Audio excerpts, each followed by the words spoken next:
Testing, 1, 2, 3, 4, 5, 6, 7, 8. Testing.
Who's got a key to my office?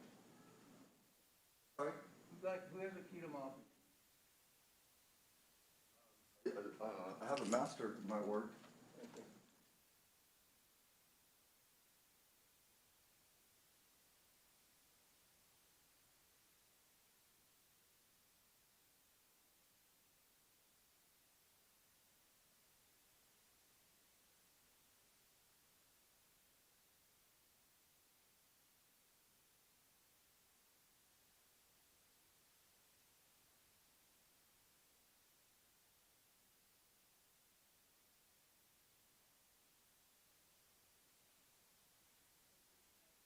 Testing, 1, 2.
I'm sorry, I had the mic off. I had the mic off. Okay, that works. You hear me? Okay, so it's somewhere in here where I let you. You're the driver, right? Where is it? Oh, maybe it's here. Who's talking? I'm setting mine for who's talking, so that's you. Okay, I can. okay. Test this one. Can you hear me okay? I can. Okay. Yes. All righty. Okay, so, It's up on all the screens, I guess, right? yeah, yeah, it's all about you in here. No. So, Tyner, so on here it says make presenter, which is you, right? I think I'm gonna put the I need to find you first. Let me go here. Oops. So which one are you under?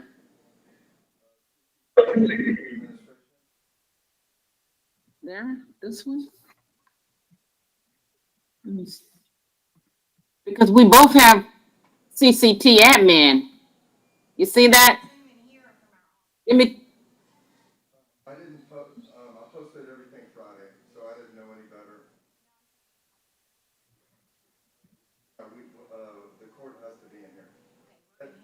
Yes, every future meeting will be posted. Yeah, you have everything. Your office, should have gotten that PDF, right, Teresa? That is correct. It was sent from the auditor's office. Who are you talking? Are you talking to one of the commissioners? Yes. Okay, yes. Okay. Okay, so on this one, Tyner, stop sharing, make me. I'll come in there. Hey, morning. They let you back? Muted. Unmuted. Muted.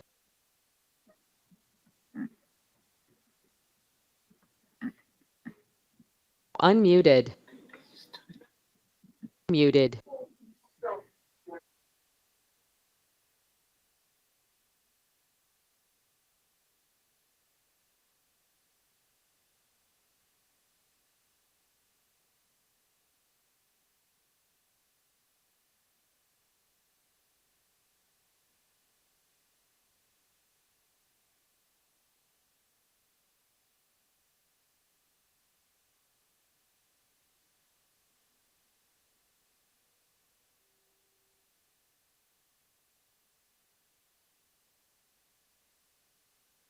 This one is you. Unmuted. So Yeah, I saw, this, I guess it's already there. I think you already have the controls. okay, so do you think, Kevin's gonna, He should be ready. should I finish this? Yeah, I bet he'll be logging in here. He's pretty good. He's pretty good. I think he'll be logging.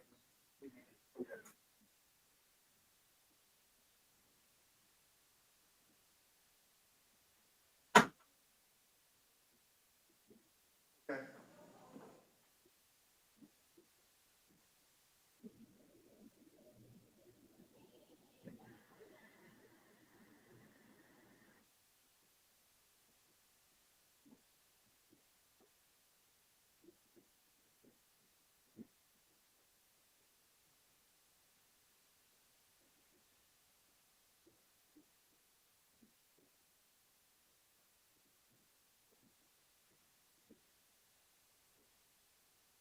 Testing.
How you doing?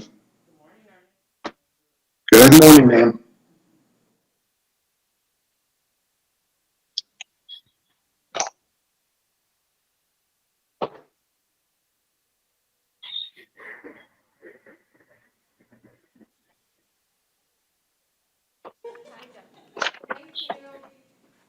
Morning, Ernest. Good morning.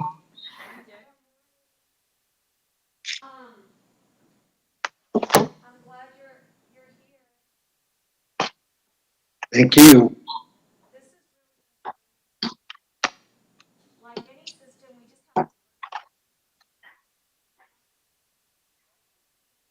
just have a concept of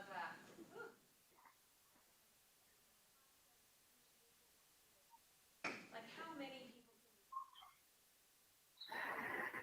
people can we on, right? Okay. So yesterday, Maria, Maria done this or not?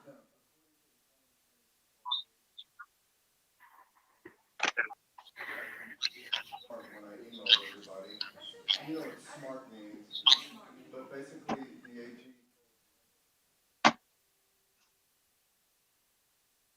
allow your employees to work from home. You gotta let the public work from home. What that means is What's that mean?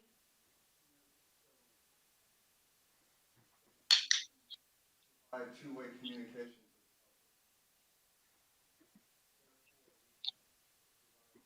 I Two-way see. communication I see. with I see. employees. Okay, so could we provide two-way communication? Every meeting though, we posted last Friday. We had time to repost,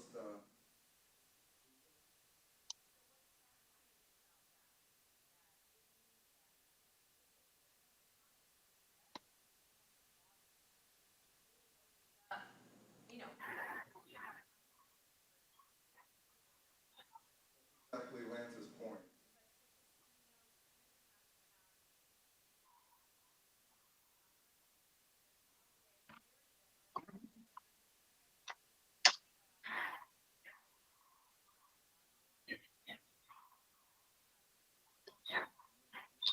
we're gonna have to post that so that we tell people. What you? Special. I gotta tell you this great story. For the day hard. I forgot Well, about I want them to be able to. Morning, guys. I used to go to Good morning. morning. You're trying to have them, I gotta see the court, because I need to be able to see how they act upon their boss, because I'm the budget officer. Called work. I'm not going to, I don't know if you know Sharon Sedgwick.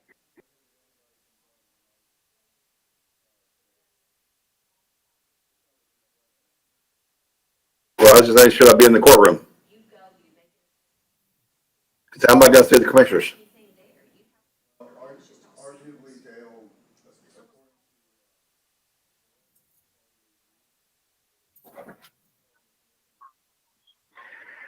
all these meetings have been posted.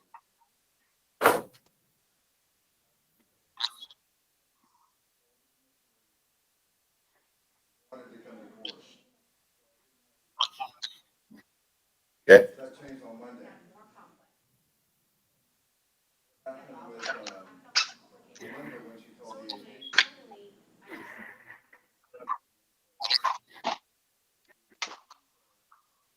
I just You allow your employees. cut me on her mail.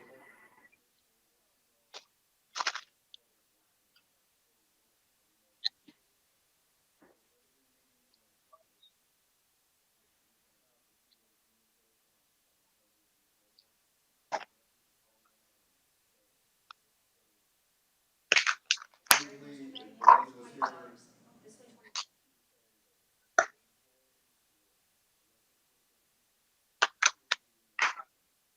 starts. but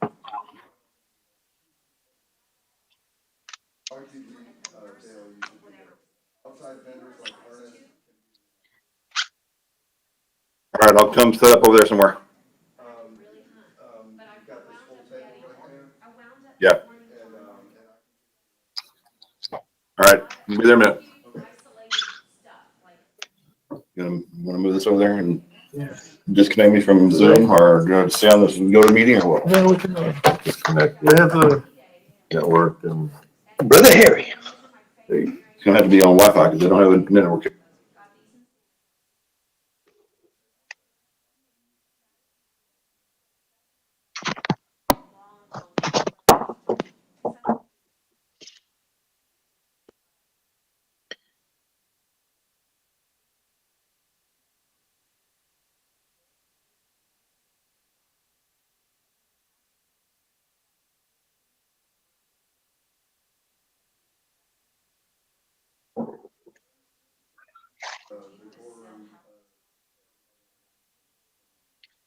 Hey, no problem. I'll get another cup of coffee.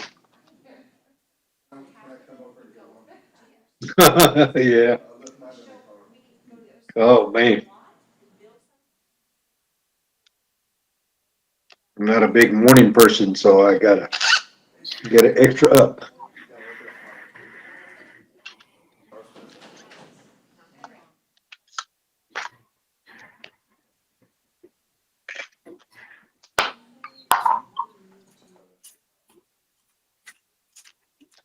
Testing, 1, 2, 3.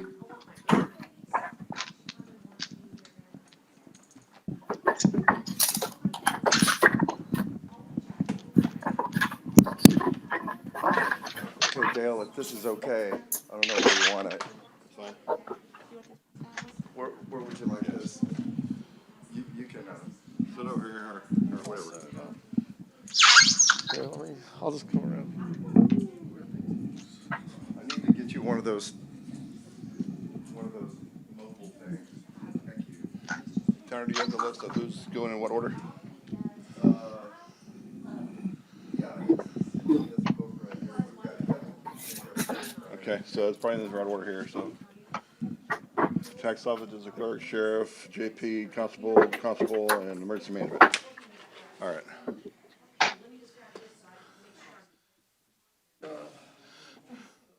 Back up your charging battery for this. I charged it for 100%. It should be fully charged. Do you wanna go to the AO?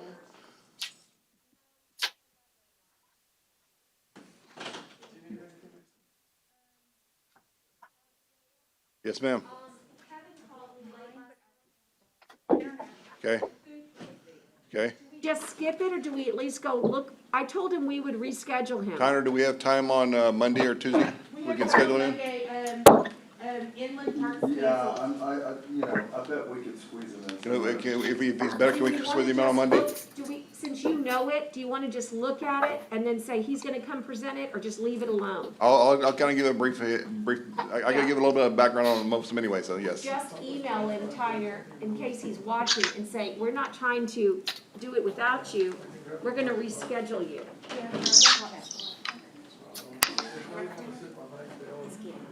We got Wi-Fi here. Why do you need And hotspot for it? I didn't get my coffee, because I gotta get up there. I know, but Wi-Fi is pretty good here. Yeah, how are we doing on that? All right. Right, so I need to visit that's with you about great. that comment. You know, Okay, so AO was where we're starting at. Chesney wants me to repost for Zoom the Mondays. I don't know if I can get Lance to get a two-way number by then. Have we provided Tyner with the PDF files? what does that say? County His computer, judge. like What the Tyner. heck?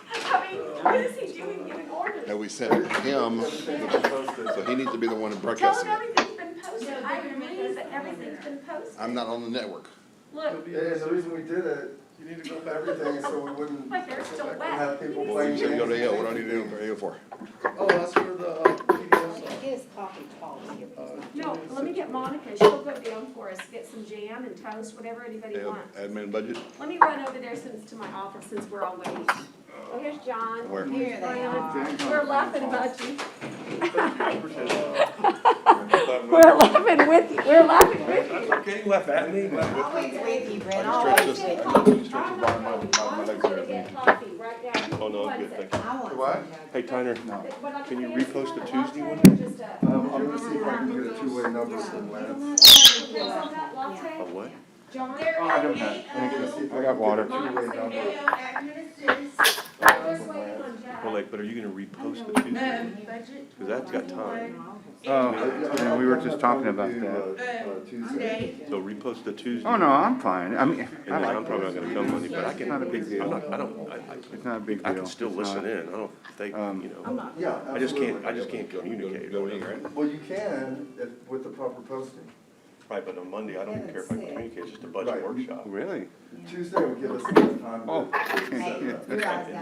Monday, I'm just gonna do Oh, budget. no. wrong with it? Uh-oh.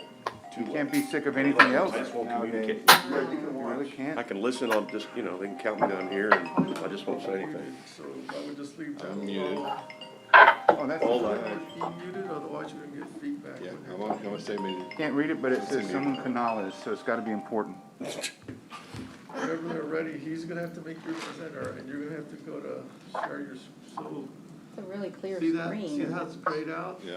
If he makes you presenter, so hover over. Am I not on?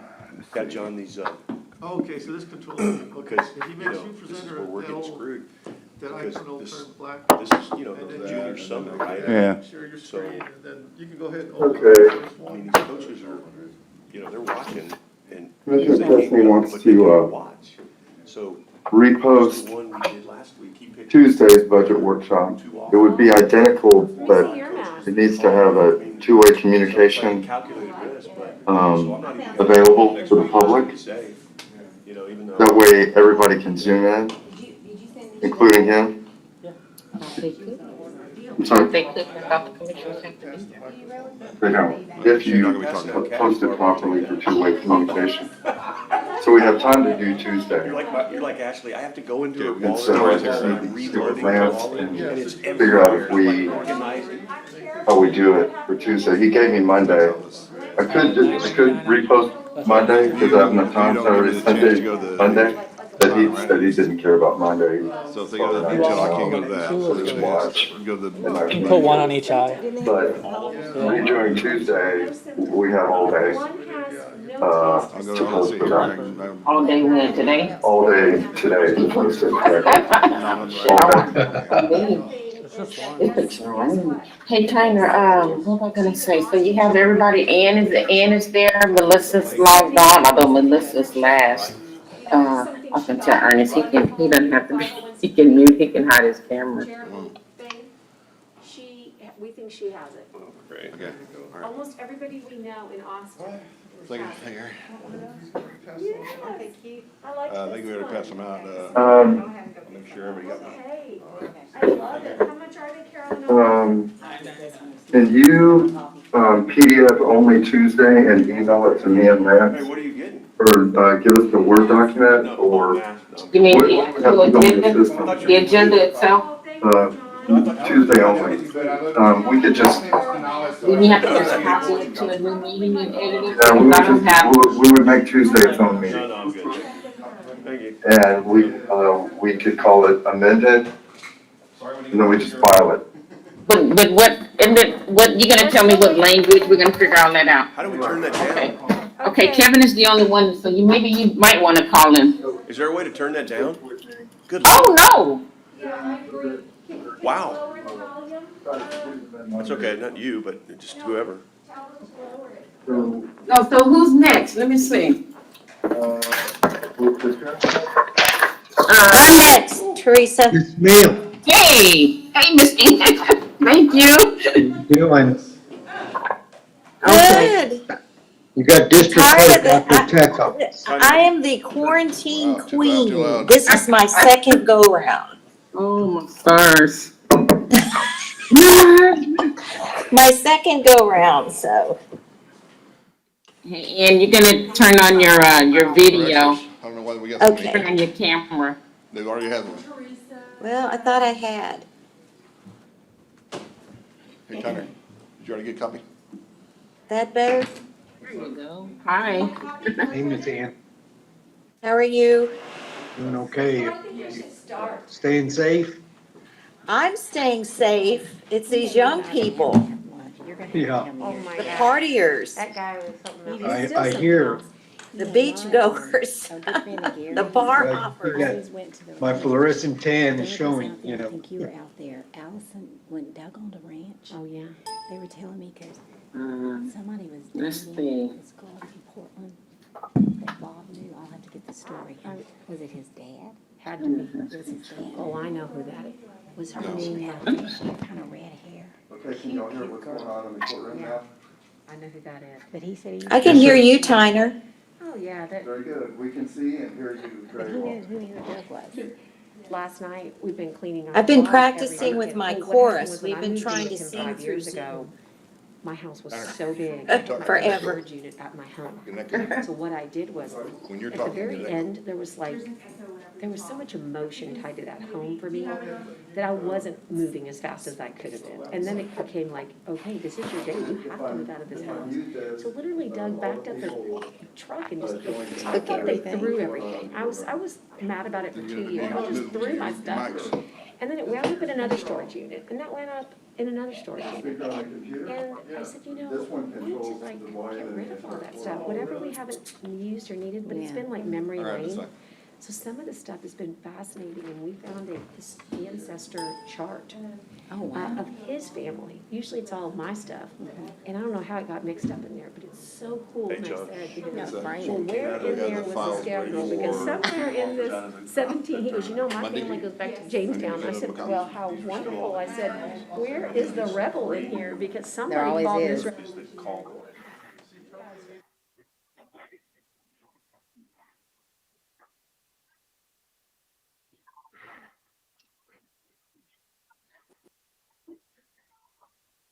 Star, you know, you always hear about it's always kind of funny because people go, oh, I don't worry about the stars, it doesn't do anything. Those are the ones that don't have the stars. Wait, when you get it, you go, okay, I guess it does mean something. So, but that's what I'm saying, I mean, this is totally screwed the pooch for us because, Oh, that's right. Gets you and I in. But they have these tournaments that they play in, and he was telling me, I said, dude, why are you playing? I said, if I had a D1 offer,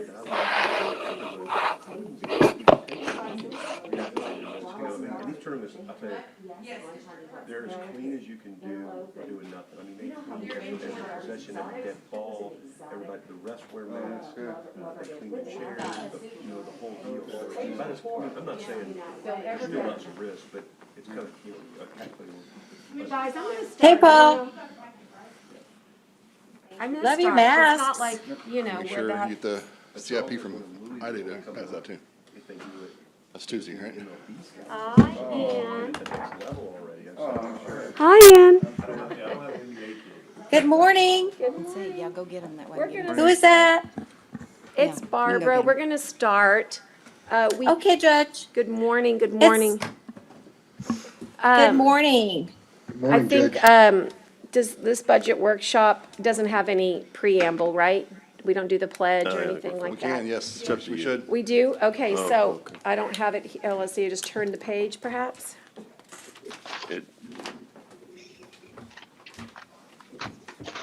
I'm on, this is Kathy, I'm on for Melissa until she arrives. Okay, well, we're just gonna gavel in and, just for everybody who's watching, it's 8:18 in the morning and we are at Commissioners Court for this very first budget workshop to establish, our budget planning, for the calendar year 2021. And, we have a lineup this morning.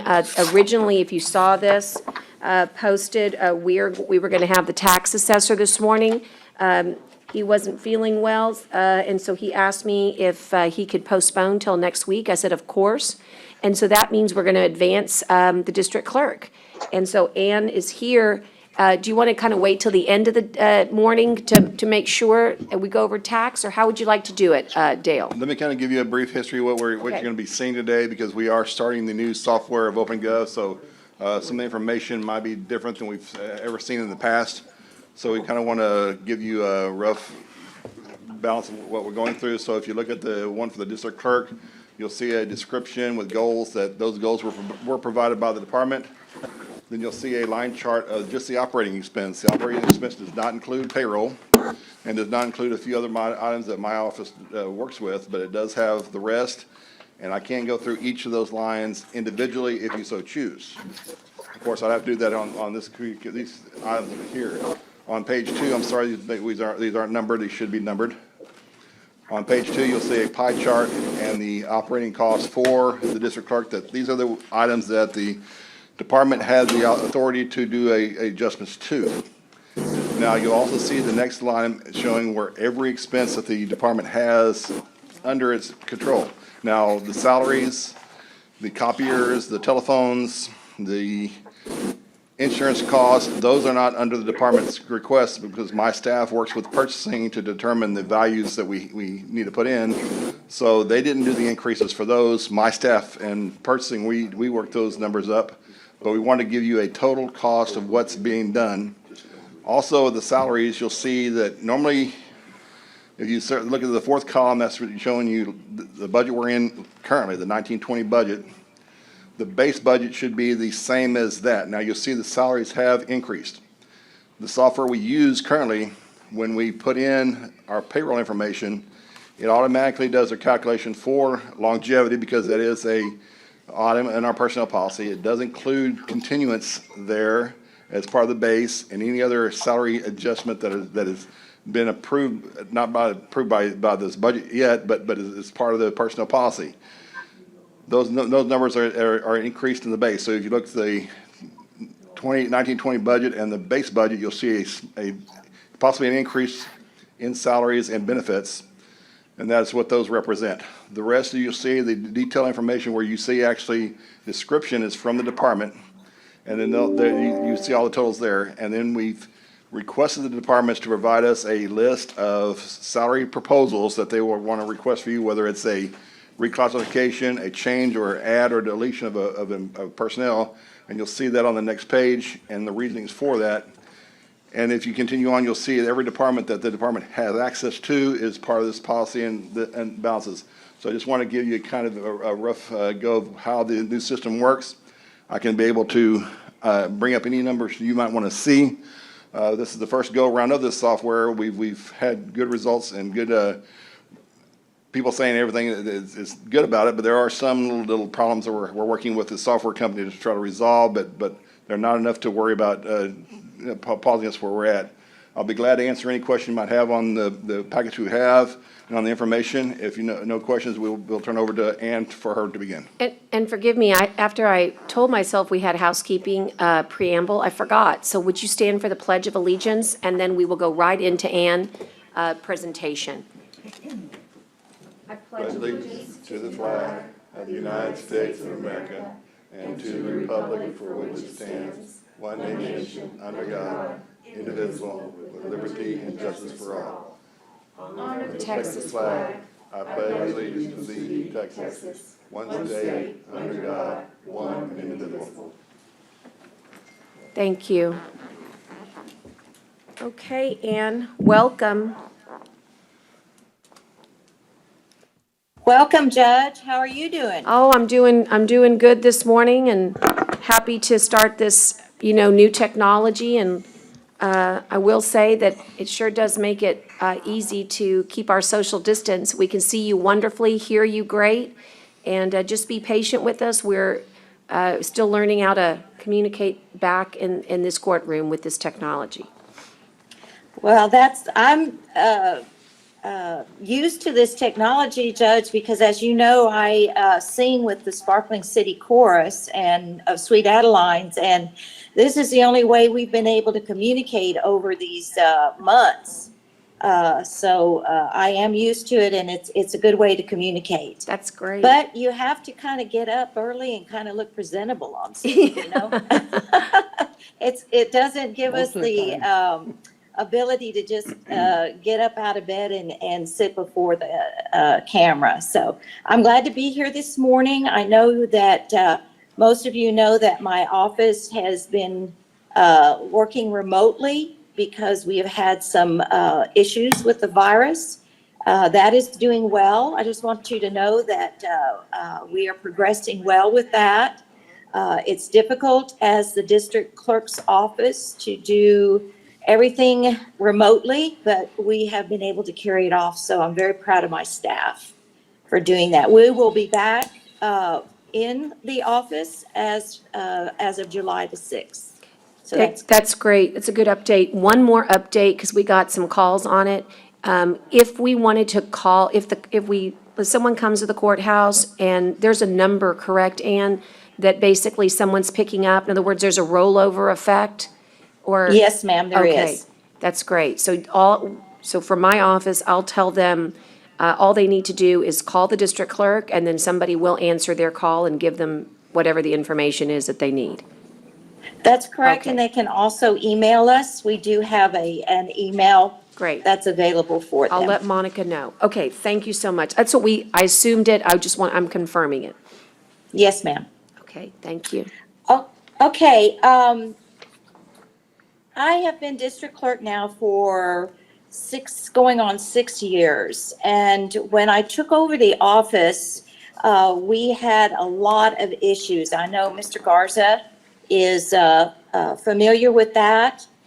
There was an audit that was done way before I decided to run for district clerk that revealed some inefficiencies in the office, which was affecting their ability to support the courts and the district attorney's office and the sheriff's department and the public and attorneys.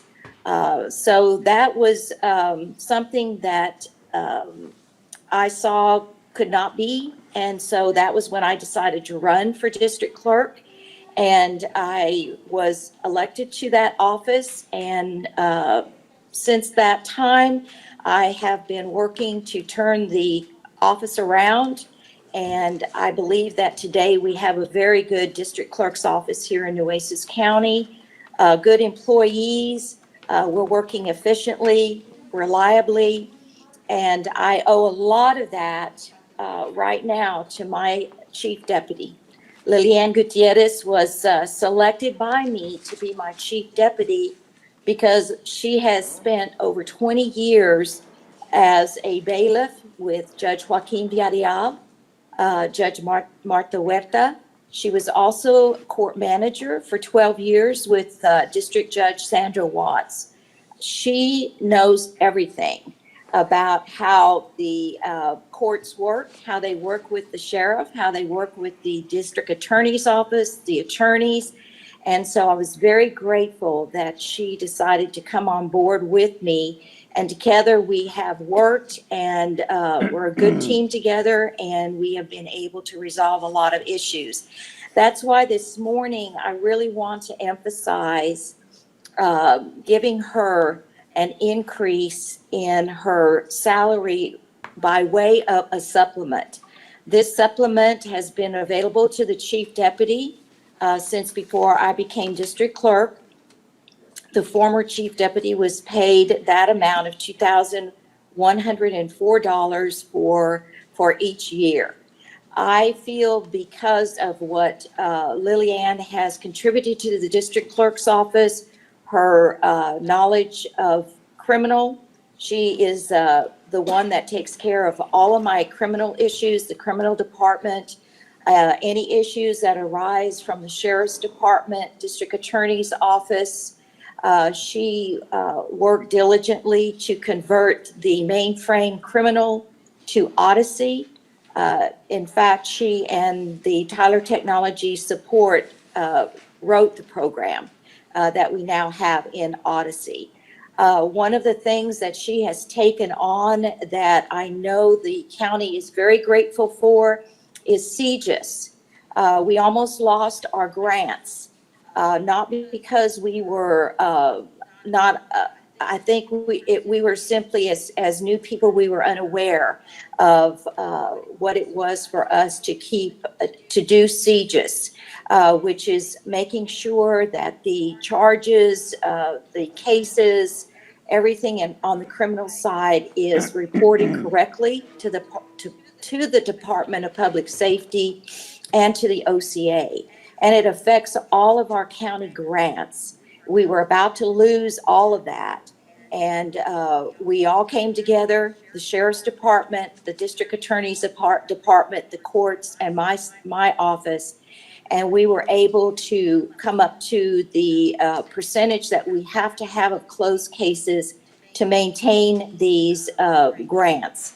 And we have continued to maintain that grants, and it's all due to what Lillian does with CJIS. She works hard on it. She watches the cases that are open and closed.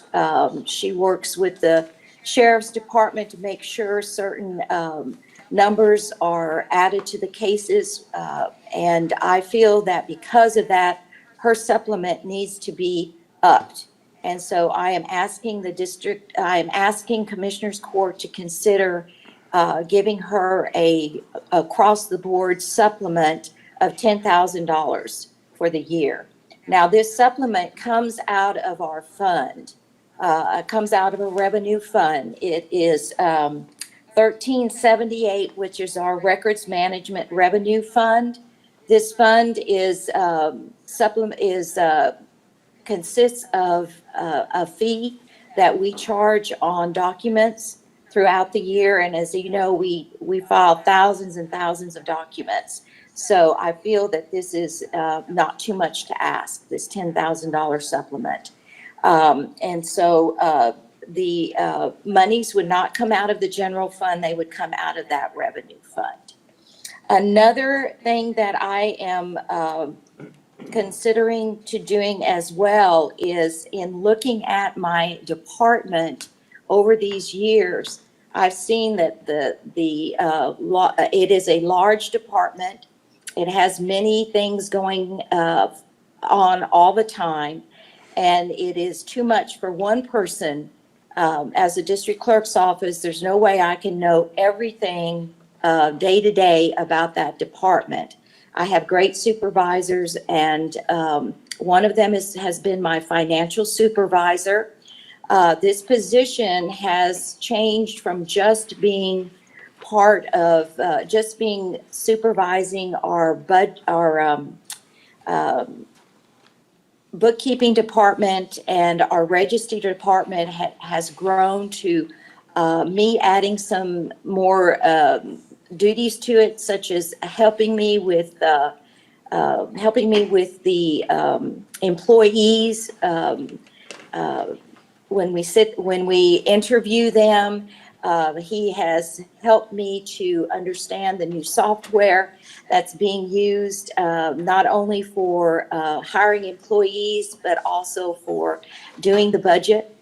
I've also been using him to be our go-between between my office and the IT department, so that we can resolve issues that we might have with Tyler Technology, any e-filing issues, any service issues. He is there to take care of that. Even if this particular person was not in that job position, I would make that position I would continue to have that person do those duties. So I have asked for a reclassification of that position from a financial supervisor to what I would like to call an assistant chief deputy. And I would also like to increase the pay grade by from a, let's get my notes. I would like to reclassify it from a grade 24, step 1, to a grade 25, step 1, because of the additional job duties. Now, that monies will come out of the general fund that I'm asking for. I'm also asking for a reclassification of the senior clerk position that I have in the jury administration room office. She has been with me. That position needs to be reclassified to a senior 2. She is the one that is in charge when Ms. Bert Elizondo, who is the actual administrator, is not present. And so there's only 2 people in that office, the jury administrator and then this senior clerk. So I feel that she needs to be her salary needs to be increased. And the current pay grade is a 1303, and it would increase to a 1503. And so these are the three items that I really want to emphasize in this budget presentation. Thank you. Dale or Ann, would you, on the step from 24 to 25 for the Assistant Chief Deputy, do you have a number that I can write down? Yes, Your Honor. Yes, ma'am, I'm sorry. That's okay. The pay grade 2401 is $42,016. If you look at page two, it's on the And it top. would, Thank you. pardon? Go ahead. He's telling me I can actually find it on my paperwork, but I love making my own notes. Go ahead, repeat it. I don't care, that's okay. And the pay grade 25, step one would be $45,760. And that'd be a 2401, Now, not he's- 2501. 2501. 2401. 2501? No, 24. the group is 24, steps 01, at the balance that you're saying, the 45,760. The pay group is 24, not a 25. I've added those duties, but he is also responsible for all of the bookkeeping, the collecting of all of the monies, when documents are filed, when we bill for costs, criminal costs. He supervises 5 people in my office, plus the young lady that handles the registry. So it's an important position to begin with, but I have added these duties as well. And Dale, I'm sorry, just so I can know, you were telling me it's on page 2? It's on the third page, sorry, these aren't numbered, we'll try to get, they're very, very small. I'm sorry. There's Okay. 3. That's gonna help me. Okay, no worries. I will,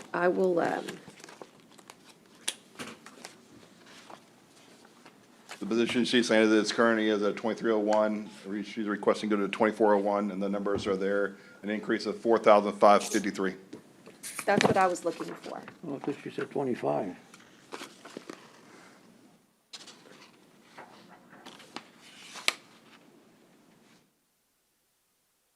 Yeah. And, The numbers are real tiny on the Very, very page tiny, numbers at the yes. bottom, so I was struggling. yeah, I got it now. couldn't see, I mean, and the $10,000, is that a one-time deal, or is it?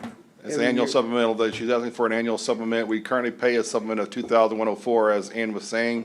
She's wanting to increase the supplemental pay, which is an annual cost of $10,000, and she's asking it to be paid out of her special revenue funds, Department 1378, But it's gonna be every year, or what? every year. Yes, And the funding source is also consistent every year. In other Yes, words, through ma'am. the records management fee. Okay. Commissioners, this is a great time to ask questions, kind of review the numbers again. I always like to look at the goals and see what they show, and I wanted to ask you a question because you're always ahead of the game on the kiosks. Have you worked, I'm very interested in the kiosks for the jury room. Have you done any research? Is there a particular company or proposal, worked with Michael? I'm just trying to get a feel for what those might cost, or just thoughts there. I know that's Judge future. Canales, we already have met those goals. As we are trying to figure out how to do jury trials, as of August 1st, I don't know if that's still going to be, but in looking at all of that, looking at everything, Lance proposed the kiosks, so we have them already. Okay, I just saw them So here. we have met those goals that I set for jury administration. We already have that. And we will be using that when jurors come in and they have not filled out their information, because we have struggled with trying to increase the number of people that will go online. They don't want to give us their information. Got it. So Got it. they'll come in and they haven't got anything filled out. So we're going to ask them to use the kiosks. Got it.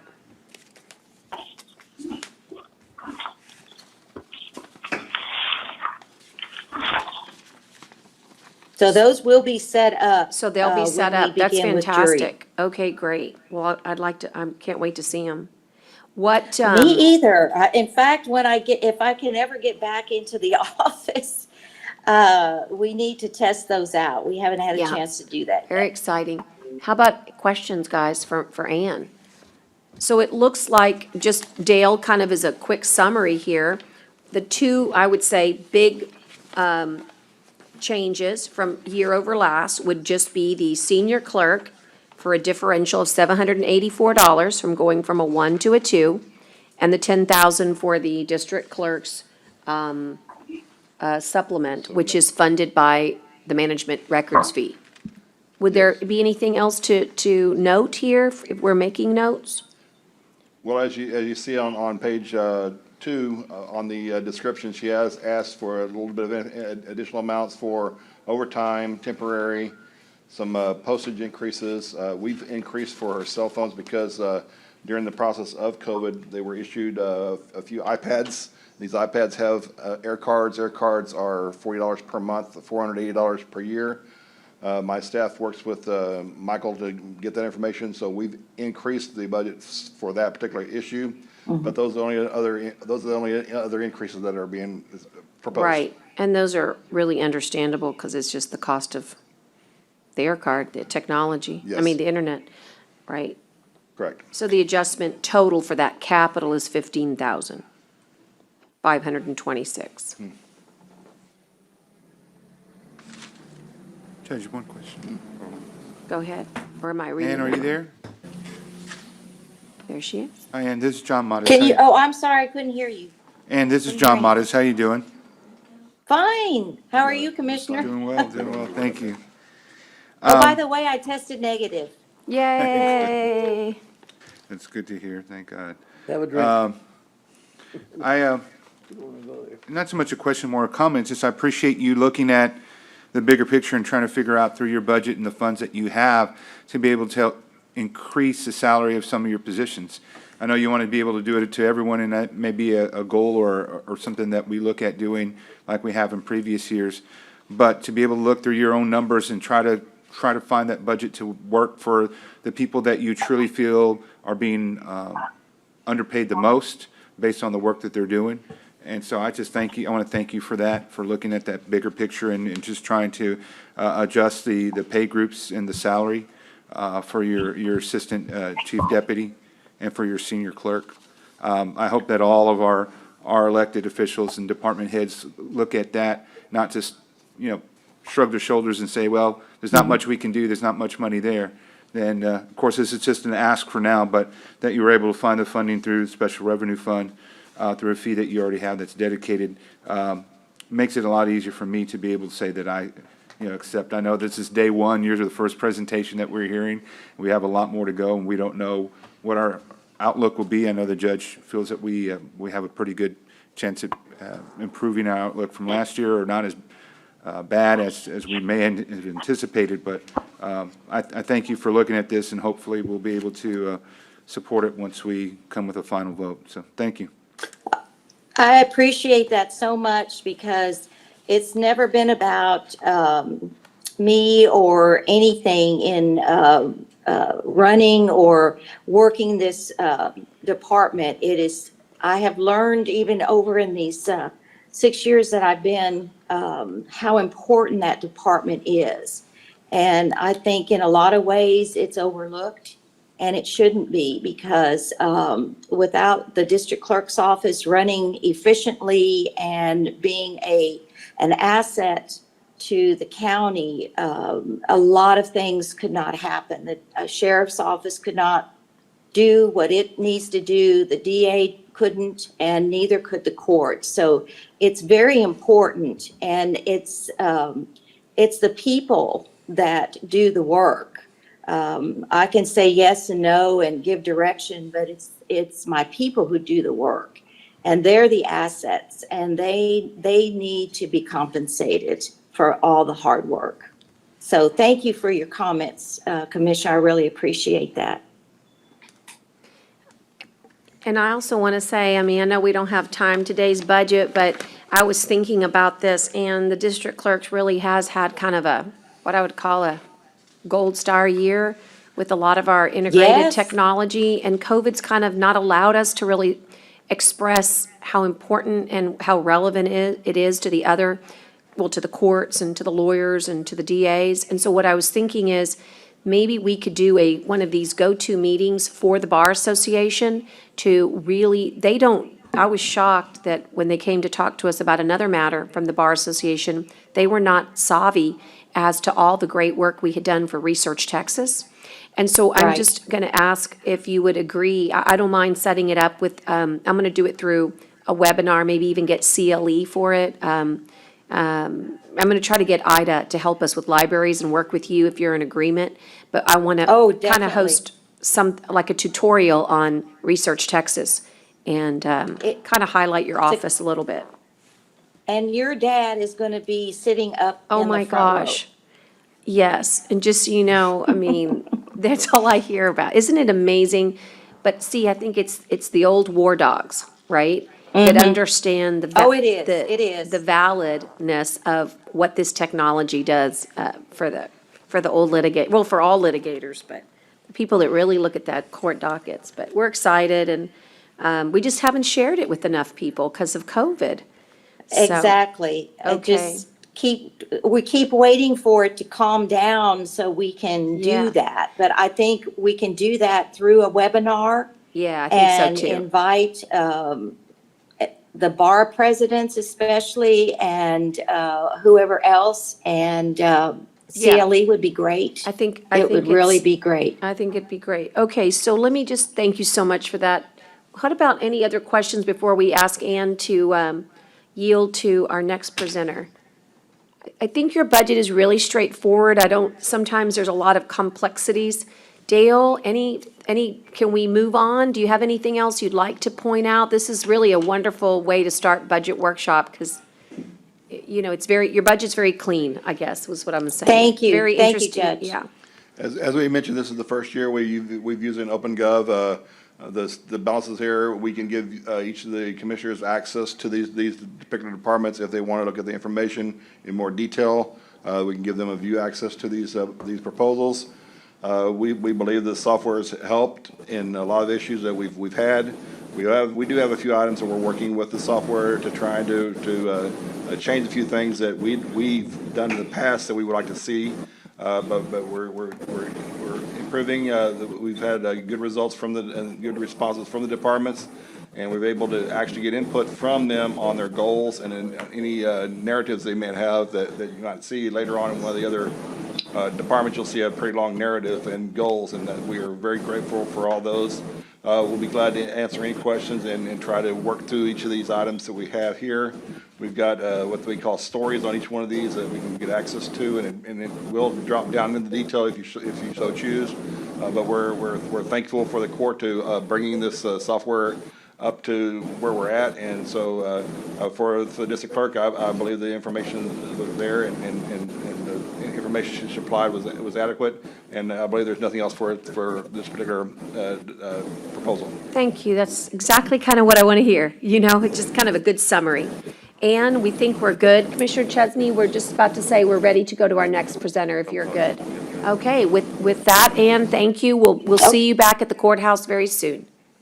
Yes, Take ma'am, I care. will. Thank you. Take care. Thank Thank you. you, commissioners. Thank you. you very much, everybody. Thank you. Thank you.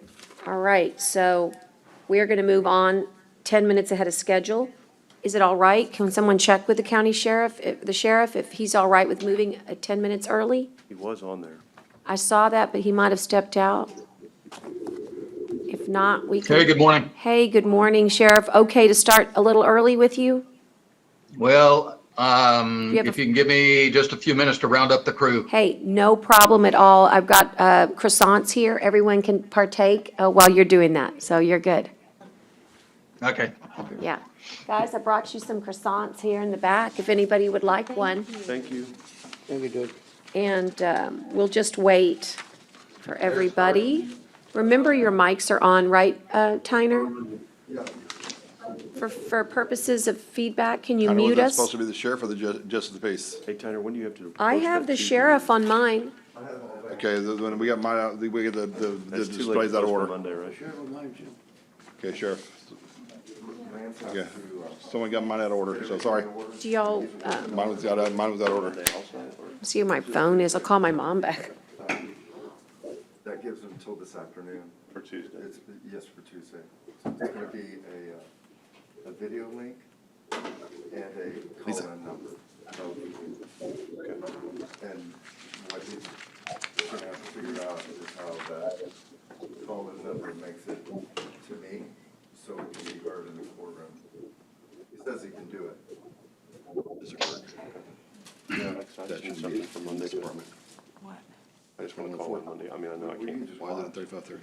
Yeah, but I need the Zoom link, right? Sub bill pay. I want the Zoom link so I can. 1378. It should be there. It's showing 0. Okay. Or if we're doing a go-to meeting, you can Upload, it didn't, no. join the meeting, but, you know, I don't know. Fix it. No, right, right. Is he allowed to email me? I'll do something if I need to. I mean, you right. can email me. Right, I'm going out of town, so I'm just being Just precautionary. email me. Right, yeah, Or really, don't What? do it to me. Email Tyner. that's fine. I'll do it this time. That'll about. I know, but that'll it's be not fine. showing there, so it wouldn't do anything, and she didn't include anything there. Muted. She did. And then there's, I asked them to repost for Tuesday so that we could just do it as a Zoom, since we have 72 hours notice. The court's, Just make it for Tuesday. the Yeah, court's not gonna know anything different. It's gonna got be it. the same Right. thing. Got it. It's just Which gonna one? have the Right. video Yeah. link and a call-in number. I'm with Jenny? you. And I I think do it's think you're Jenny. right, we need to probably do one, like whether it's a budget workshop or something, It's where we're all so mobile. fresh, because they just to bake them test in the it. morning. Maybe the budget workshop would be better. 'cause Hey, it's Mom, a I little saw that I easier. missed your call. So, Yeah, we Oh, could okay, even- Mom, I I'm mean, good. try Tuesday. I didn't tell you because I mean, we can do that I, Tuesday. Well, you know, like if you anything, I get posted it as busy. Zoom We have and in budget person, workshop you can do today. either one, right? Right. Can you hear me? So Yeah. my I said, thought would I'm be, back. let's try a budget workshop on Zoom and see how difficult it is. But just to try it, Tuesday it is. I mean, you know, that's if everybody else is okay with that, I mean, Absolutely. because I mean, if something does happen where we, Are we, Tyner, are we broadcasting live on our CC text? That Yeah. first bit there, Yeah, we are. We are. that's what's coming out of the, video room. We doing YouTube, is that always? And yeah, it connects to YouTube as well.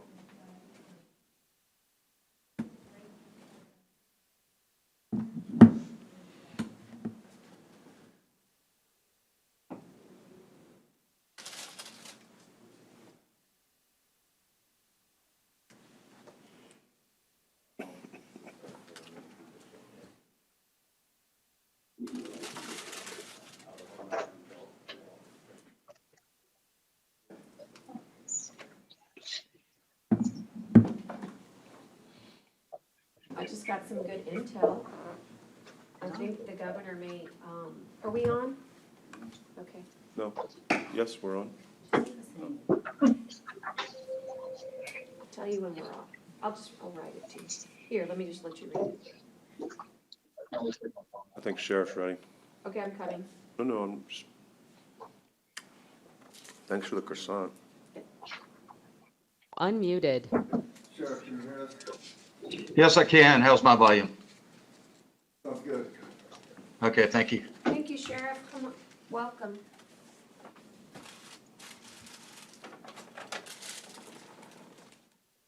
This is not numbered.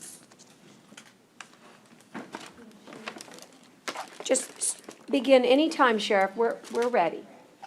Okay, and thank you and good morning all. I've got my staff here. They're going to be lining up with support information behind these. And the first budget we're looking at is 3,700, and you should have all of the material there. I'll just kind of go through some of the highlights. The issue in much of our budget is once again overtime.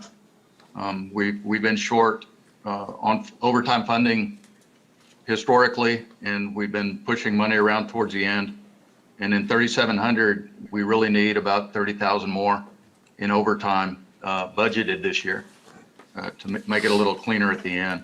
There's some other issues.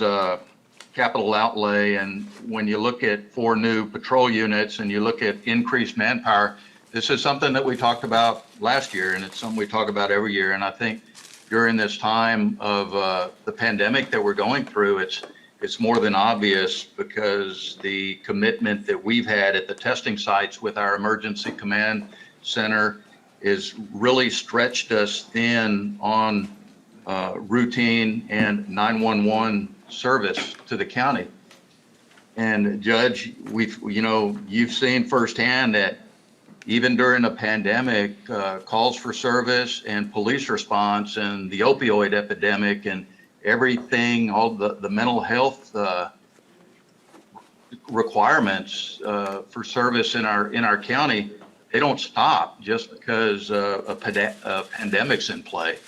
And so this has been a real obvious learning experience for all of us to see that, when the manpower gets committed to something like the testing sites, that it stretches us even more thin, and we could do so much more service, better service for the county as a whole with additional manpower. Not just additional manpower, but better coordination, and that's something I'll be working on in the future. We've all seen how a fractured law enforcement community in a region like a county doesn't always provide the best service. So there's going to be much more coordination in the future with the constables and with other law enforcement entities in our region. But I'm going to turn this over now to Chief Galvan. And one of the issues, I know that, like the capital outlay for 4 new patrol units, I still believe that lease program is in the pipeline. I understand it's going to be there. So the outlay for patrol units might not be an issue at all in this budget year when it comes to buying additional cars. But I'm going to turn this over to Chief Galvan, and he'll give you some specifics about these requests.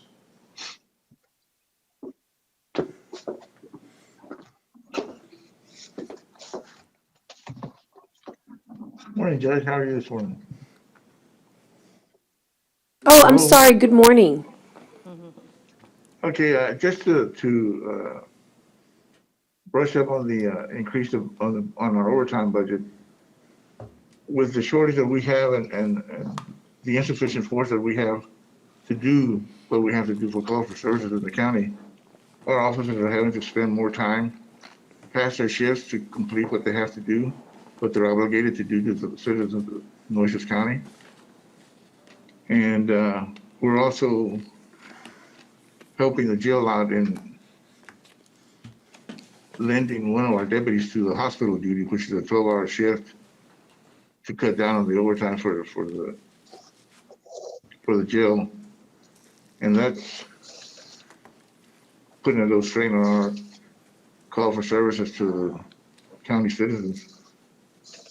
And on the other services and charges, we're asking for an increase on $21,650 for this budget item, or this budget section covers the law enforcement supplies, uniforms, ammunition.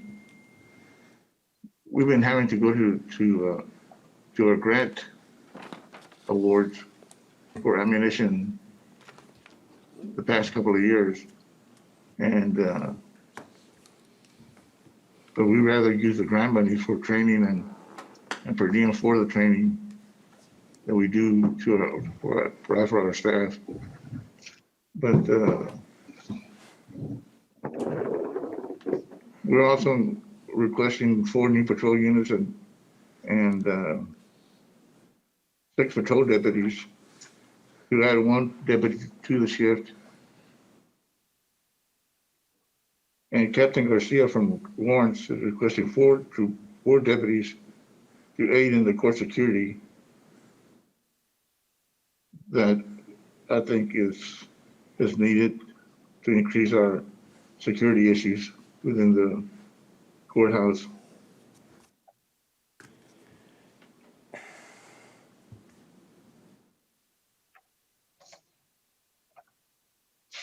Do you have any questions for me? Let me stop you there and let's talk about the patrol units. Dale, shed some light on us. We know you need the units. Chief Galvan, Dale's gonna give us the update as to where we are in the leasing process. And there was also some dollars left over that we were able to purchase some vehicles as well at the end of this year. And so let's let Dale tell us if that plugs any of your holes or actually takes care of any of your requests. Dale? Yes, Your Honor, thank you. As we know, we started the vehicle rental agreement very late in the fiscal year. We're working on with Michael and the enterprise to acquire several units.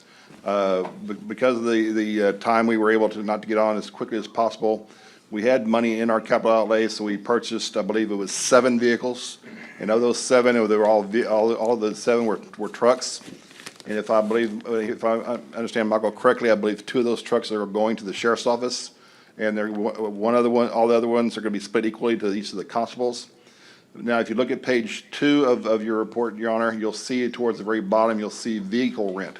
That is the new lease agreement we have. For this particular year, we're going to provide 4 SUVs.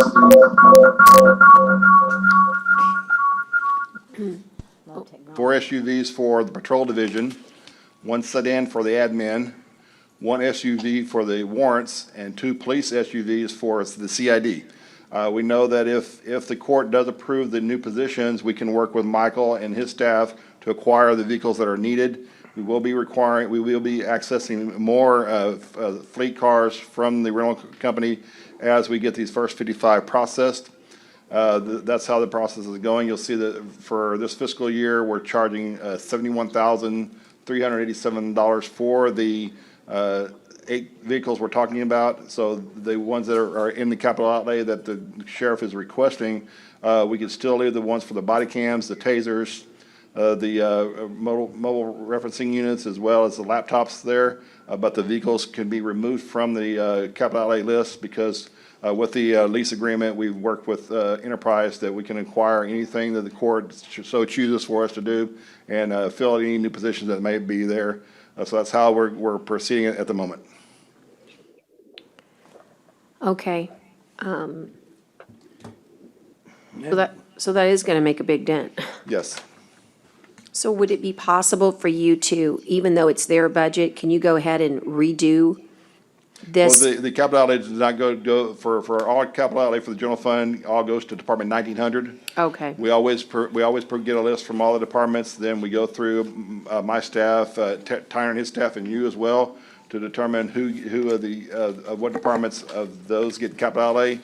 Since we started this lease agreement, it was determined that we will not be providing any capital outlay funds for vehicle acquirement because it'll be going through this lease. So most of the stuff that are for vehicle lists, and you'll see a lot of the ones that have capital outlay for the general fund, but those are not for their department, it's for 1900, which is the general fund capital outlay. It's just, this is what they're requesting, so you know what they're requesting, and then we can go through and narrow those expenses down. Okay. Let me ask you, so right now you have 2 trucks, 4 cars, 1 sedan, 1 SUV, I guess, and 2 what? 2 police SUVs for the CID. Okay, so you talk about 6, 8, 10 Yes. vehicles. Yes, 10. And but those will be all the rented vehicles, right? Yes. Okay, so nothing can come out of general fund or, Well, these are general fund, the rental is a general fund expense. and you're talking $71,000 for the Yes, for the rental of the vehicles for the entire year for those 10 vehicles. Okay, and even though they don't have the manpower, we still get the vehicles, I guess they have the vehicles there already, right? We're looking at replacing all of our current fleet, because as we know, some of them are very well aged, as the sheriff is mentioning. There are some that are very well aged. Those first 55 are going to replace the most aged vehicles, are the ones that require the most repairs and maintenance. Michael and Romeo are working on this daily to try to determine which ones we're going to replace. The biggest ones will be a lot of, the first will go around because of when we got this started, is we're getting a lot of truck vehicles, Ford F-150s, 250s, 350s. So we're bringing in a lot for Public Works, for some of the parks divisions, and some of the ones that have trucks.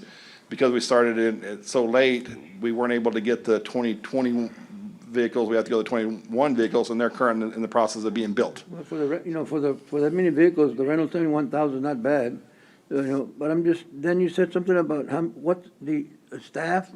What's the staff? There's something about staff?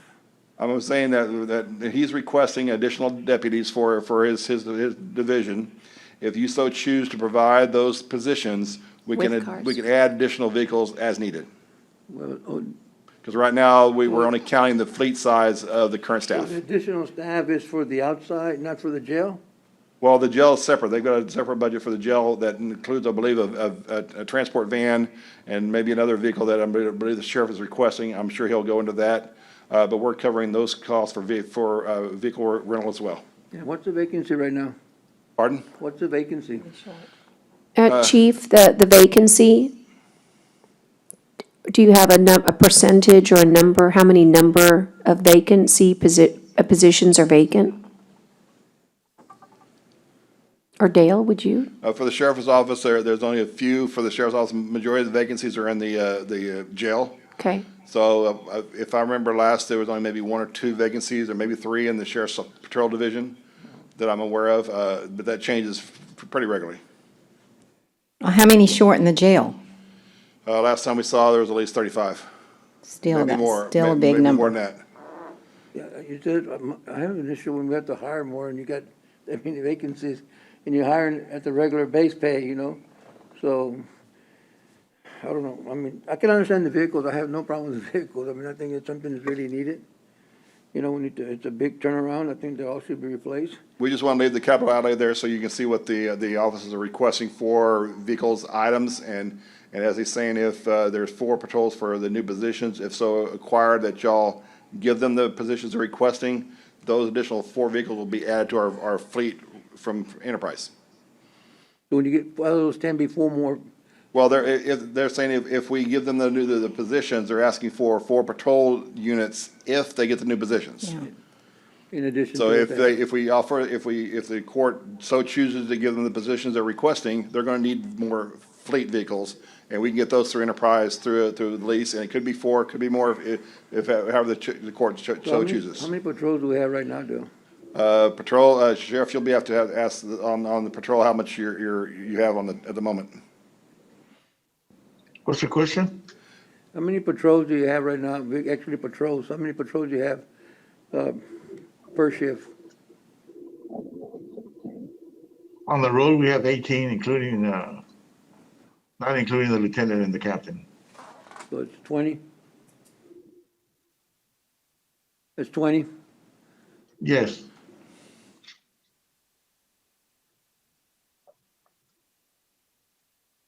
Can I ask a question, Judge? of course. You said that you're having to get grants for ammunition, which is a shame that you have to do that. Budgeting, did you put it in the budget this year for ammunition? Yes, ma'am, that's the increase on the other services and charges category, Okay. which covers law enforcement supplies and. Okay, just making sure it was in there. Judge, this is one of the departments that I'm concerned about most. I think we're so far behind in this department, trying to give them what they need. I think we've slowly done it every year, but I totally understand them wanting to request more deputies. Also, on the sheriff's office capital outlay, I'm going to work with Dale and Michael. I think there's a lot of good stuff here that really we should be able to get them now. The body cams, the tasers, the laptops, the desk computer top, all of those requested for next year, I think.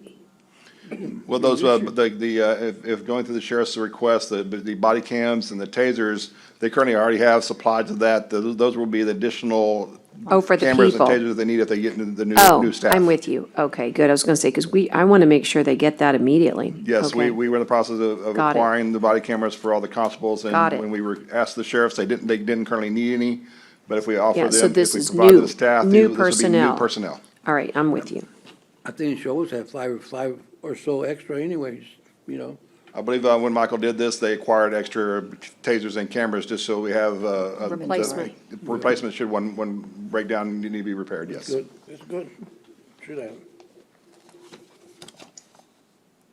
What else, guys? What else stands out that you think we should know about? I mean, there's no doubt, I mean, these are difficult situations when you have these vacancies and you've done the great billboards and the wraps on the vehicles and gone out to schools and attended career fairs, and you've done a lot of great things to try and recruit, and we're still struggling. It might be, I don't know, we have Corn Ferry, who we hired to help us with organizational structure and compensation, but I'm wondering, since they are working for us right now, if maybe they would spend a day talking to us about what they see across this nation. This is not a unique situation. And what there's got to be some jurisdictions that had some success doing something very different or innovative. This is not a job for everybody, I mean, that's part of the issue. You just can't say, oh, here's a good job, go take it. You have to be a certain, I think it has to suit you, right? I think you have to have the right training, of course, but it also has to have the right personality to be a correctional officer, and so we need to, And good screening. and great screening. So I know maybe like our own sheriff's academy. I know you Better have your pay. own academy, but I'm saying your own sheriff's recruiting. I don't know. This is such a pervasive problem that I think maybe we have to switch directions and gears if we're ever going to get a hold of it. I'm not sure what the right answer there is. But as far as the overtime, that seems reasonable given the way you've outlined it here. On the 30,000, Sheriff? Okay. I mean, any other commissioners, any other questions? I try to take it piecemeal, the way it's organized, that way you can, right now we've been talking about this sheriff's operating budget, the capital outlay, the personnel, and the vehicles. And that's 3,700. We can move on to 3,710. Yeah, Yes, I think yes. that's good. Let's move to 3710, the ID Bureau. ID. Yeah, 3,710 is the ID Bureau, and I'm going to have Captain Whitmore. We're not asking for a lot of additional help in ID, but I'm going to let Captain Whitmore go into detail.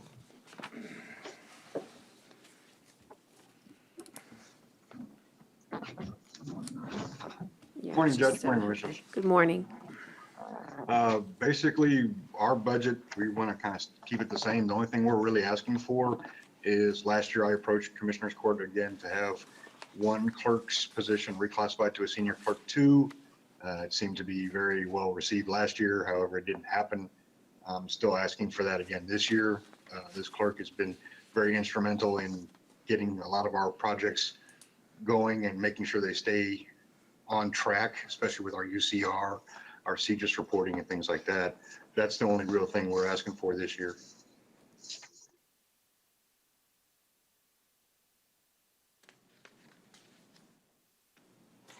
How much increase is that?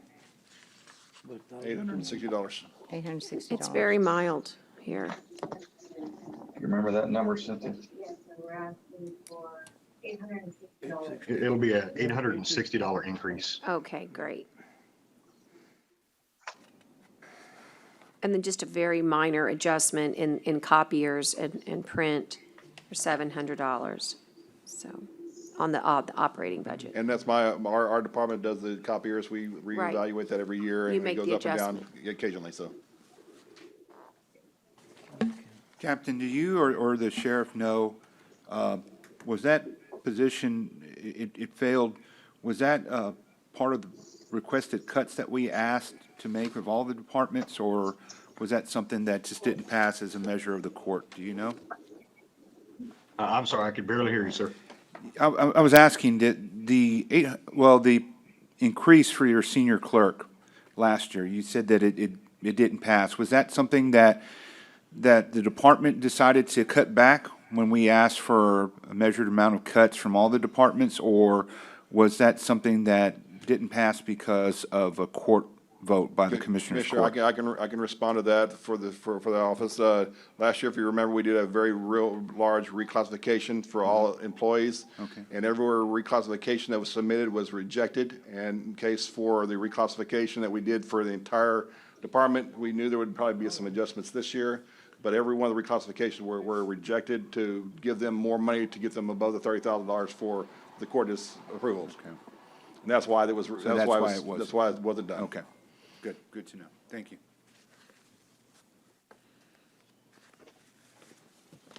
Do you all want to move on to the jail? That one, Yes. Captain, you just had the easiest one of them all. Yes, ma'am. It's a democracy, but if it were a dictatorship, I would just say yes and go on. Okay, 3720. Yeah, 3720 is the big one. It's the jail. And yes, we are about 34 correctional officers short at this period of time. And I think, Dale, everybody's seen that, the overtime money coming in. We've done significant improvement in time management and being very flexible and being, actually, Chief Arnold and his staff has been very innovative in shuffling people around and restaffing specific work shifts to bring the overtime down, but it's still as much as 50,000 per pay period.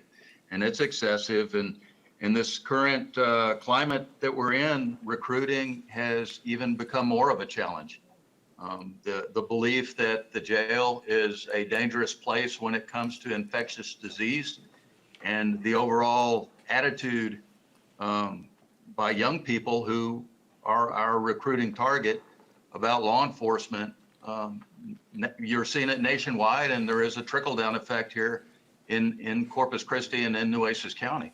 And so our recruiter, Abel, is even more challenged at this time to get the numbers that we need. And so we're stuck in the mud at 30, an average of about 30 correctional officers short in any given period of time. And so moving forward, it's the biggest issue is in the jail. This time last year, we asked you for 4 additional release, booking and release supervisors, and that did enormous good. One of the biggest complaints we were hearing this time last year was about people being eligible to be released. Bond was set, every magistrate was good, everything was good, but it was taking sometimes an entire day for these releases because they come in batches of 60 or 70 at a time. And it's such a meticulous process. And I do want to thank you for what occurred last year, and that is those additional booking and release supervisors. That was huge.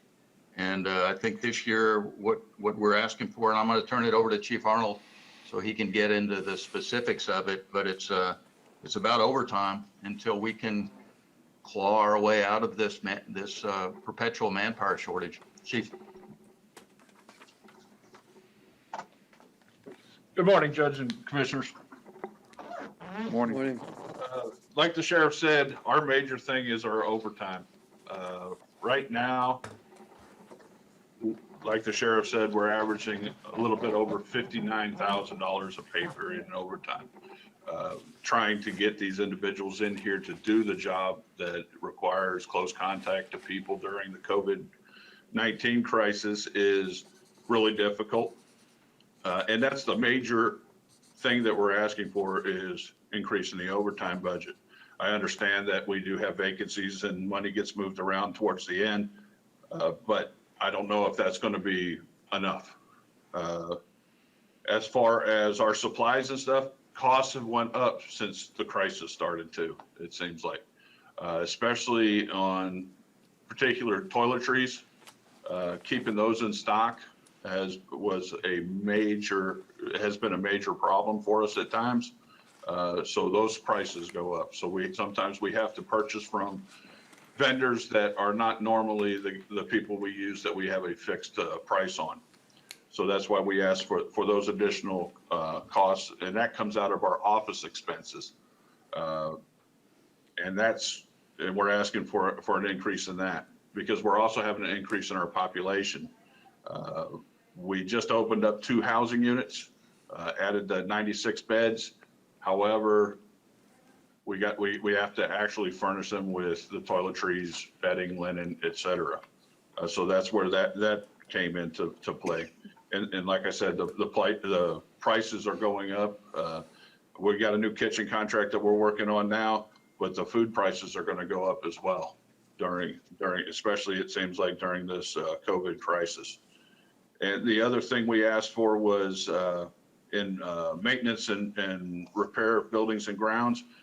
We maintain the sheriff's office properties as well as many of the county properties, which actually saves the county a lot of money. But maintaining that equipment costs money. And we're asking for additional on that as well.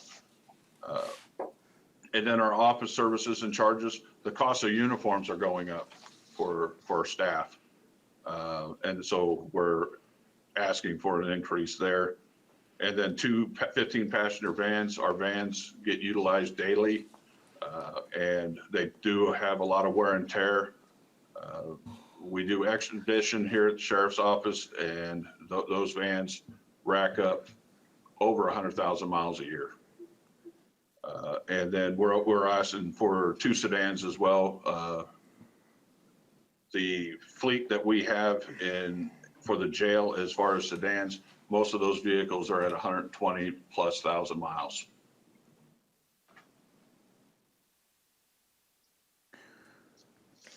What do you think, Dale, excuse me, what do you think the offset is? You know, when you have 35 positions vacant that you budgeted for, and what is the offset from those salaries that we did not pay, but we allocated for, and the overtime that we really, if you'll recall from last budget, we just said, we're gonna put it at 700,000. We completely almost cut it in half, thinking in our minds we were going to fill these positions. What does it look like? You know, when someone asks for overtime, it might be a fair ask if they've literally not expended the allocation that you've given them. Well, the way it looks like at the moment, when we go through all the processes, though, they have had some vacancies through the year, so they do have some budget savings on their salary regulars. However, since salary overtime is at a higher cost per hour, because you have to take the regular pay plus any Sure. supplemental pay to get their overtime rates. So Per collective right bargaining. now, if we do it at the end of the year, we're probably spending more in overtime than we have savings in the salary regular. It would be great, I know you don't have to do it this minute, but it'd be great to look at that differential. We will. And that's important, because there's some credit that should be given, I guess, and we need to look sheriff's to office see what it is. The sheriff's office is working hard as they can to try Yeah. to reduce the overtime, but with vacancies as they are, sometimes it just happens. Right, We know that next year the salaries will go up a little bit, so that may help. yeah, We'll have to see how it continues to go, and I know the sheriff is constantly recruiting to get some new people. yes, I know. But with the unused allocations, that's some of the money you move around in there. That's the money we moved from salaries regular to overtime to cover the overtime expense, yes. That's what I was asking, what's the differential? Right, That way we really know how to help. right. We're gonna get that for you. And then I think what we did, if I'm not mistaken, was we actually, because when I started here, and I don't remember when we did it, the overtime was never budgeted correctly or closely. We just sucked it up at the end of the year. But then I think a couple years ago or last year or two, I can't remember, we changed that to where we started actually budgeting actual overtime in the sheriff's department. No, we've never really Or budgeted tried actual to. overtime. When I first started, we were budgeting $500,000 for overtime because we had assumed we were gonna get savings. We knew through the time that wasn't appropriate, so over the 2 times, we've gone up to over $900,000, I think it was the time before. Last year, when we gave the sheriff's office the 12 additional employees plus the sergeants or the lieutenants that we gave to them, by giving them those positions, y'all decided to reduce the overtime from 900,000 down to 700,000. So we took away 200,000 of that overtime in hopes that those positions would be filled. But we've never really budgeted for the full amount of overtime that they've had. And that's a good correction. We went up, because like you Yes. said, we were at 500, we went to 900. Yes. Then we gave all those new positions. I appreciate you correcting me. I knew that we had gone up, and Yes. so my bad on saying actual. So we went from 500 to 900, but then we Yes. gave them those 12 new positions and then went down again. We were hoping that the new positions and the increase in salary would reduce the amount of vacancies, but like the judge was saying, this is not a position that everybody wants to work into, so they constantly have vacancies. So we probably need to increase the overtime Well, up or again.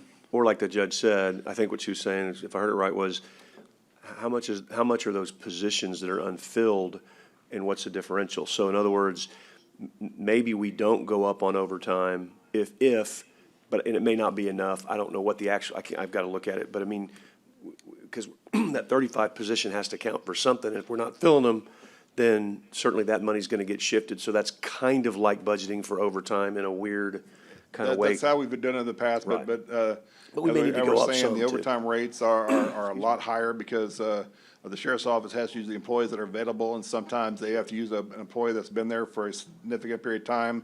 That might be at a step 2, 3, or 4, or maybe 5, or through the collective bargaining agreement to get those pays where it is. So that would be a lot higher than what a base pay salary would be. So there's still some areas of difference on pay amounts because the salaries we have as salaries regular just includes salaries only. Overtime includes salaries plus the supplemental pay balances for the rate per hour. Yeah. But we will definitely give you the total of, here's what the salaries regulars are. If we go through the whole year with these vacancies, this is what we assume the savings on salaries regular would be, and this is what the overtime would be. We'll try to give you that. We can continue, Sheriff and Chief Arnold, we can continue to be the hamsters in the wheel and keep rotating the same way, never get off the same wheel. In other words, what you just said is so valid. I mean, it's hard enough to recruit when the climate is perfect. You have now created a perfect storm, or not you, the world. And so now there should not be an expectation going into 2021 that it's going to be any different realistically, Sheriff, than last year. Well, but do you think, Judge, because On recruitment. with people out of work, and I mean, we are talking lots of people out of work, you would hope and think maybe people need jobs. And I get the unemployment benefits are so good right now that some people aren't incentivized to go to work. But I don't know, maybe there's some hope for it, because we want people to know out there that need jobs. We have jobs at the county. And it may not be the job that you grew up thinking you wanted, but it's a job, and it pays better now, and it has benefits, and you have a great people over at the Sheriff's Department to work for, and it's it's not, I'm the first to tell you, I wouldn't want to do it. It's a very hard job, and I have great respect for the people doing it, but maybe there's a new angle of recruiting, and I'm sure, like I said, the sheriff's been very aggressive, and his whole staff in recruiting, as Dale said. I think he's really done a good job with that. So maybe there's some hope for filling some of these spots. I don't know. So hold that thought. So that's kind of where I was going, but I wanted to. Sorry. It's okay, just suggest that. Judge, we kind of did a scenario of last year's numbers. Yeah. And we were $477,000 more overtime than the salary savings. The differential's $500,000. Okay, that's interesting. I'll have to put that in my head. So what I was thinking, Sheriff, is that we might want to, given that we have this perfect storm out there with difficulty in recruiting, maybe what we could do is be incredibly innovative and create what I would call, maybe like an incentive package for rotation. And we talked about this where, let's say, just like an oil field, you're 2 weeks on, 2 weeks off, there's got to be something that says, hey, I don't want to be in the jail, I don't want to be in jail corrections all year long, but I don't mind being in there if I have a rotation that I know that I'm there 2 weeks instead of 4 weeks. And the other 2 weeks, I'm going to give you the patrol people that you need, and they'll be in patrol 2 weeks and the jail 2 weeks. In other words, that there's got to be something that we could, and again, I'm not a crafter of these things, but the guys that we happen to have on staff, on consultant at Korn Ferry, I'd like for maybe you, and we hadn't thought about this before, but you and me and them can sit down together and see if they have any ideas to craft like that, because even if we could cut 35 to 17, and I'm just guessing, but I think I'm gonna be pretty right, that $500,000 differential will go down to 200 grand. In other words, the smaller we can make that differential of vacancies to overtime, the easier all this is gonna be for us. And so you don't really have to fill all 35 to make these numbers work. You probably have to fill 50%. So the other thing that's interesting, I think, is that the jails of the future are gonna be way more technology-based than human-based.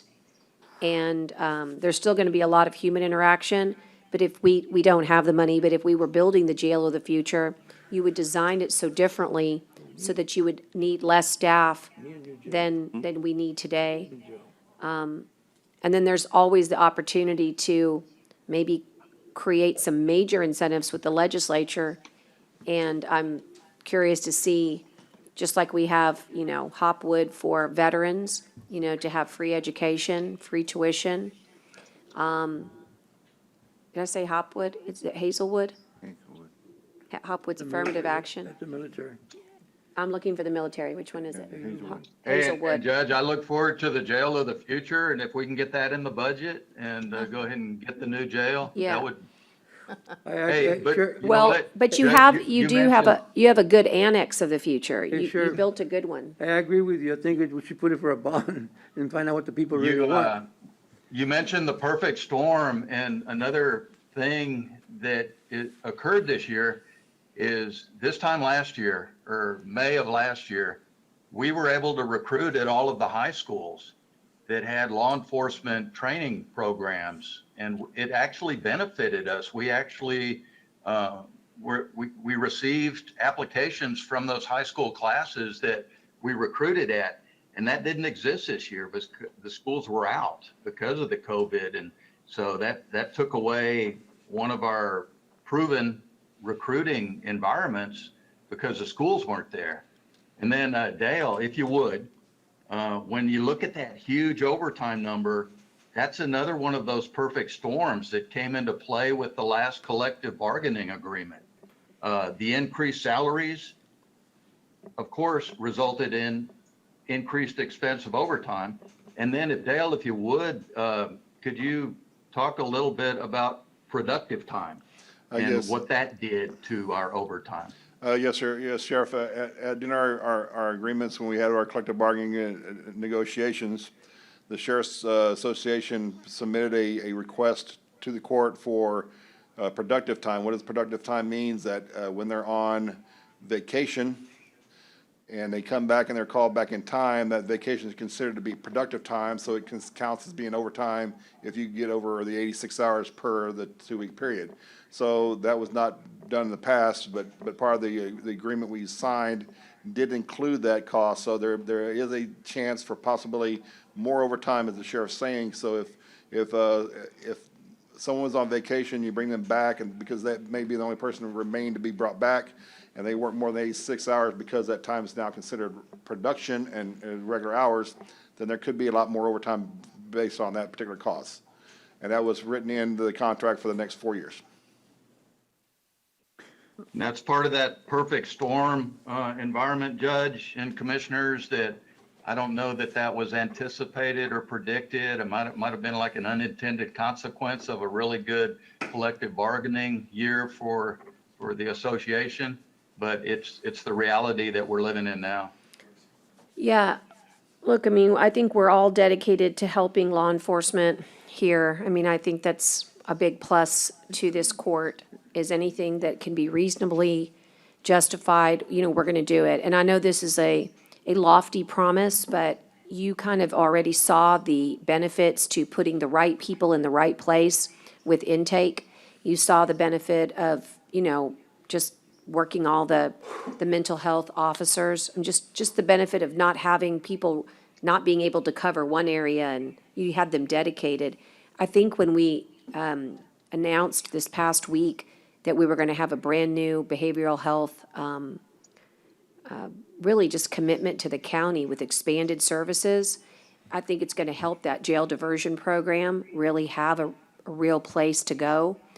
And if that actually happens in 2021, maybe that reduces your census. And of course, if you can't find people, there's only one other place to go, and that's reduce the number of people in your jail.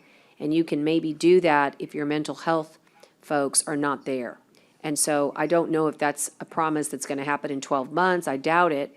But I can tell you over time, the goal there in expanding a real jail diversion program is to get those folks that don't need to be there, which is about 20% of them, out of your place. So if you factor in that along with, trying to fill the void, that again shortens that gap. So I don't know. I'm just throwing that out, that we are trying other angles to help you as well. And again, I don't know if you saw that, again, COVID's killing all the good news, but the good news was this group called Oceans has been contracted by Krista Spahn, and they're going to come and meet with the sheriff. They did everything by press conference by Zoom, so it didn't get much notoriety, but they got contracted by Krista Spahn to be the new behavioral health care provider. And their platform is pretty extensive. And so I think that's a really good thing. So instead of having a very small footprint, their goal is to have a very large one with behavioral health here. Let's see, right? I mean, time will tell. But anyway, is there anything else? I mean, we know that it sounds like the crux of it was the vehicles, and we're going to deal with that. And then the other crux is that came from capital outlay. And then, of course, on this jail operating budget, it's mainly personnel. Do you see anything else, Dale, we need to highlight? No, but as you're saying, Your Honor, as you'll see on the almost last page on the request, we are ordering the two 15-passenger vans, and we are ordering 2 sedans for the jail's office at a cost of $25,000. So the capital outlay they're requesting of the $80,000 for the 2 vans won't be necessary, because we hopefully get those vehicles to them very shortly at a cost of $25,000. So we're going to get to zero that out. You get your wish on capital outlay for the jail, Sheriff. Sheriff. Thank you, ma'am. Sheriff, I have a question. Yesterday, during our Commissioners Court meeting, we had someone during public comment suggest that personal protective equipment or gear is not being provided to your jailers. Is that going to be in this budget, or has that always been in your budgets to be able to have masks and gloves and other things to help keep No, them we're safe? good. Muted. We are real good on personal protective equipment for the employees. What I heard yesterday in public comment was a question about personal protective equipment for the inmates. And Okay. part of our infectious disease protocol with our current health service administrator provides for that, depending on the need. And so the one Unmuted. at public comment about, every inmate should have a mask, that's not reality. And unless you're talking about something else, Commissioner. No, that's you're what right. That was I have seen, though, on social media in the past about there not being enough equipment, I guess, for your deputies, but that's never, or your jailers. That's never been an issue then? No, there's some agitators on social media that, that create situations but bottom line is we're in a good place right now with personal protective equipment. And I think the president of the association will tell you that. He's a good source if you want to check in with him. Okay, thank you. I know what I was going to say is this is really important. So I've been really studying up on the CARES Act. And so obviously this would not be money that we could expect, it's not a revenue stream for future years, but for this year, I think we need to focus on, you said something earlier that's so true. You said, I know firsthand how much you guys have been doing asset-wise for testing, and quite frankly, just call it COVID-19 response across the board. Anything that you can allocate, including personnel, to COVID-19 response is reimbursable. And so I think that it would be worth our while we're going to designate I haven't really made this formal, but I think Dale's got in his mind who on his side in the auditor's office is going to be just working on COVID reimbursement. We just hired Who was it? temporary employee that will be working on gathering the information we have. Do you mind me Go asking through the first myself, name? And I don't know his name at That's the fine. moment. Okay, He just started today, so we're gonna get him all trained up on how to research and do the Okay, so this. documentation is needed. So this person's gonna come to work with your folks over there, Sheriff. And what I mean is, you could help us at least for this year, close the gap on this budget deficit, because everything is allowable. So let's just say Lieutenant Martinez and Captain LeBrow were there with me, for 100 hours during COVID response, January, February through March, or March, actually, it's from the time of the disaster, okay? March 13th.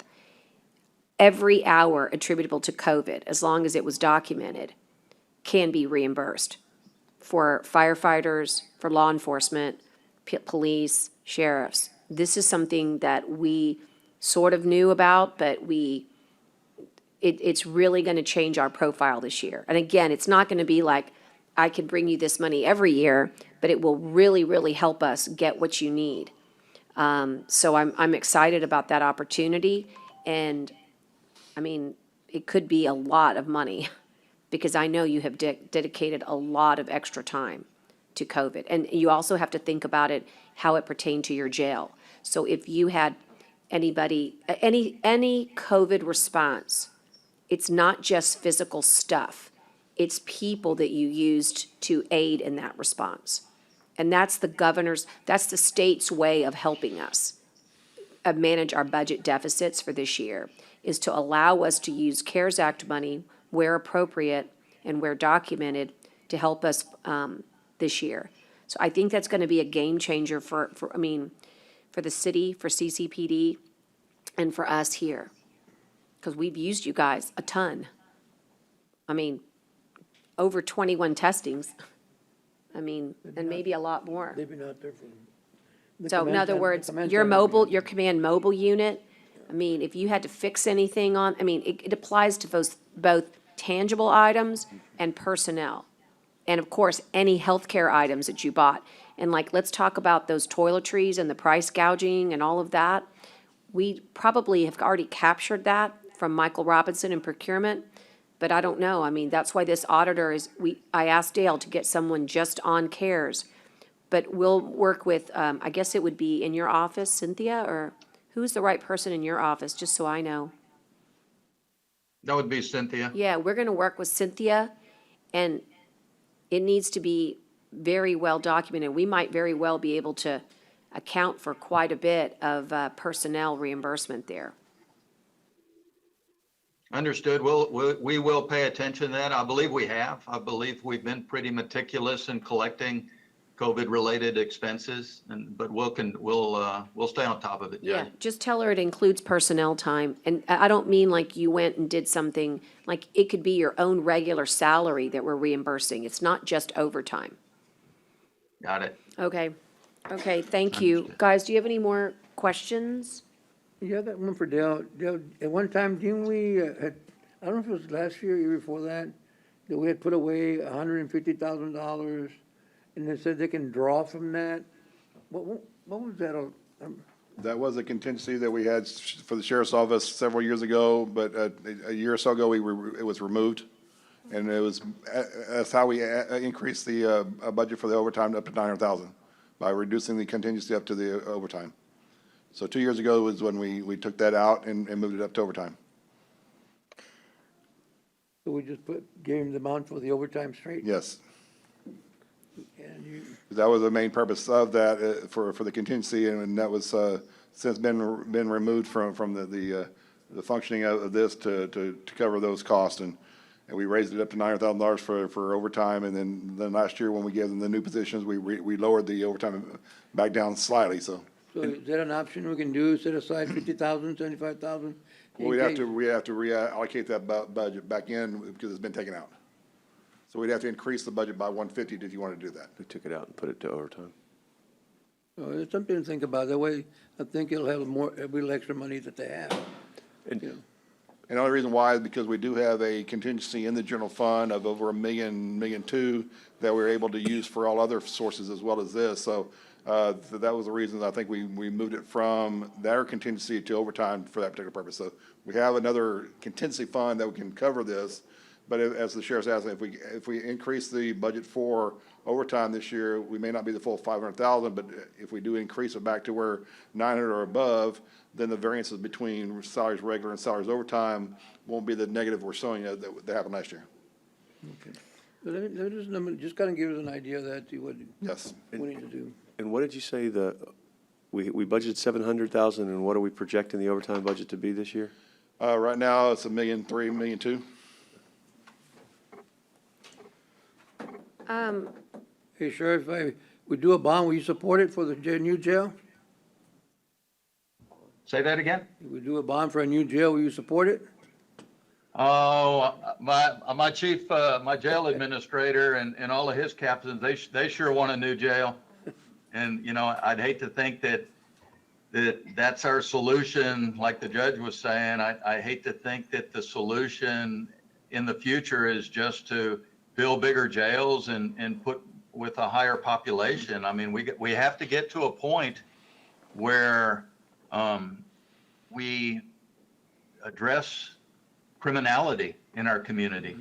And so if we can build that new jail, and it's a multifaceted facility that includes mental health care and the homeless issue, and it's like a one-stop social shop, and not just a bunch of bars, then I would definitely support the concept of a new state-of-the-art facility, Commissioner. Well, I think, I feel like you do. I think that at one point it has to come from the community to decide. It can't come from us, it has to come from the community, so, you know. Understood. Let's have that discussion. Sure. Thank you, Sheriff. Stay on with me just for a second. I just wanted you to know that I was monitoring it, and thanks, Brent, for sending me the actual executive action. But the governor, just a few moments ago, has retracted the 75% for restaurant capacity to 50%, and he shut down bars, Sheriff, and he to take out only. And Beer? Take out beer? the whole state. Take out beer and wine only? Oh, yeah, I'm sorry, takeout is for drinks, alcoholic drinks. And then there's also, it doesn't really apply to us, but rafting and tubing is out. I'm getting some feedback here, guys. And then outdoor gatherings, as you know, are limited to 100 unless the local government Yeah, I think provides for an exception, so. and I think that's a difference in the way that gathering rule was before. Now it has to come to you. Right. To get approved. Correct. Before it was 500. So I think what we're going to see, Anything I just over want to 100, send it she to you, has to Sheriff, but we're going to redo the orders. I've just sent it to Belinda. So I just want you to know that. Just, you know, the bars is the big one. Okay. Thank you, Sheriff. Obviously, you know, this is preliminary, always good to get into the weeds. This is kind of a 30,000 foot, look at your budget. If we have extra questions, we'll call you. But I think all seems to be in order here, and we did a lot of good work last year. You know, we did a lot of good changes with personnel, and so I think we're basically down to one big item, which is vehicles and overtime. And you got the senior Yes. clerk. And the you got senior- what? And the senior clerk. And the senior clerk and ID. Right, of course, but those aren't too big, really. Those are very reasonable requests on the ID. Okay. All right, guys, if there's nothing Thank you, further, we're Sheriff. at our 9:45. Thank We're going to go ahead and let you Thank go y'all. back to work. Thank you. And thank you, Dale. Thank you. So Thank you, we're Jeff. now at the point where we have Justice of the Peace, Precinct 2. And do we have Joe on the line? I'm here, your Judge. Hey, good morning. Good morning to you. Okay, just give us a second. We're all going to change packets here. Oh, she sent a picture in. Okay, super. Right, we're going to get your budget workshop stuff now. Saw it. Okay. I don't know what that is, yeah. Okay, everybody ready? May I begin? Joe, Judge, would you go ahead and Okay, take us thank through you. your budget? Thank you. Well, I think everyone knows the reason I'm here this morning is because I'm again requesting a full-time clerk. And that I've got the justification here. Earlier in the budget request, we had short-term goals, and I would like to say that our short-term goals have already been met. We've gotten the equipment that we need for our office. And also IT has been wonderful. They've got us up. We now have all the clerks have operating computers. We now have a credit card machine that operates. We were just functioning with half of, well, that's an exaggeration, but with some of our equipment being down most of the time. So at least on a short-term basis, we're up and working more efficiently. But going back to the budget request, the long-term goals, I'm here asking again for a full-time clerk. And I'll get into the justification for that in a minute, or some of the figures. One thing that we've already seen, and I'll show the figures, this office, the increased caseload is just astronomical. And we're doing the best we can, keeping up with it. We've got boxes of, well, I'm going to show a photograph here in a minute. But if, and I understand the budget restraints this year, if not that, then I would at least like to have a temporary to do those things that it doesn't take a trained clerk to do. For example, stamping mail. There are days when it takes a clerk almost all day long to stamp our incoming mail with the date stamp, and which has to be done. And I'll show you, our mail is now picking up again. It was slow for 2.5 months, and but our numbers are increasing. So that's, I think you have in front of you that description of the short and long-term goals. And now I would like to go over and talk about what's going to happen for the rest of the year. I have the middle of the page says Justice of the Peace 2-1 personnel request, and that's the judge, the amount that would be requested for a full-time clerk. And I also want to point out on that same page at the very top, it talks about the percent of the revenues for this office for this year. And it shows that as of the end of 3/31/20, that we needed $158,000 to meet this year's projected revenue. That's not going to be a problem. We're now within, I think, about $60,000 of having met that request, and our filings are just now coming back up to what they were previously, or not even that, but are coming back up. So I think you'll see that our revenue for the past 3 months that are not reflected in this budget analysis, that it gets us up to what we should have been before all the slowdown. The page I want to point out more than anything else is the top of the page, and this came from I think Dale's office, Justice of the Peace operating budget request. And there's several things that I want to point out on those. Number one, I think it needs to be considered when we look at appropriations, that my knowledge, this is the only office that pays for its rent, its upkeep, and the various expenses that come about as a result of owning your own property, so to speak, or it not being county owned. I get charged for rent when no one else does. They don't get a pro rata portion of the county courthouse charges or anything else. But when you look at this piece that I'm talking about, this is the one I'm referring to, if anybody can see that, what Mhm. page? Several things that come to mind. Page 3.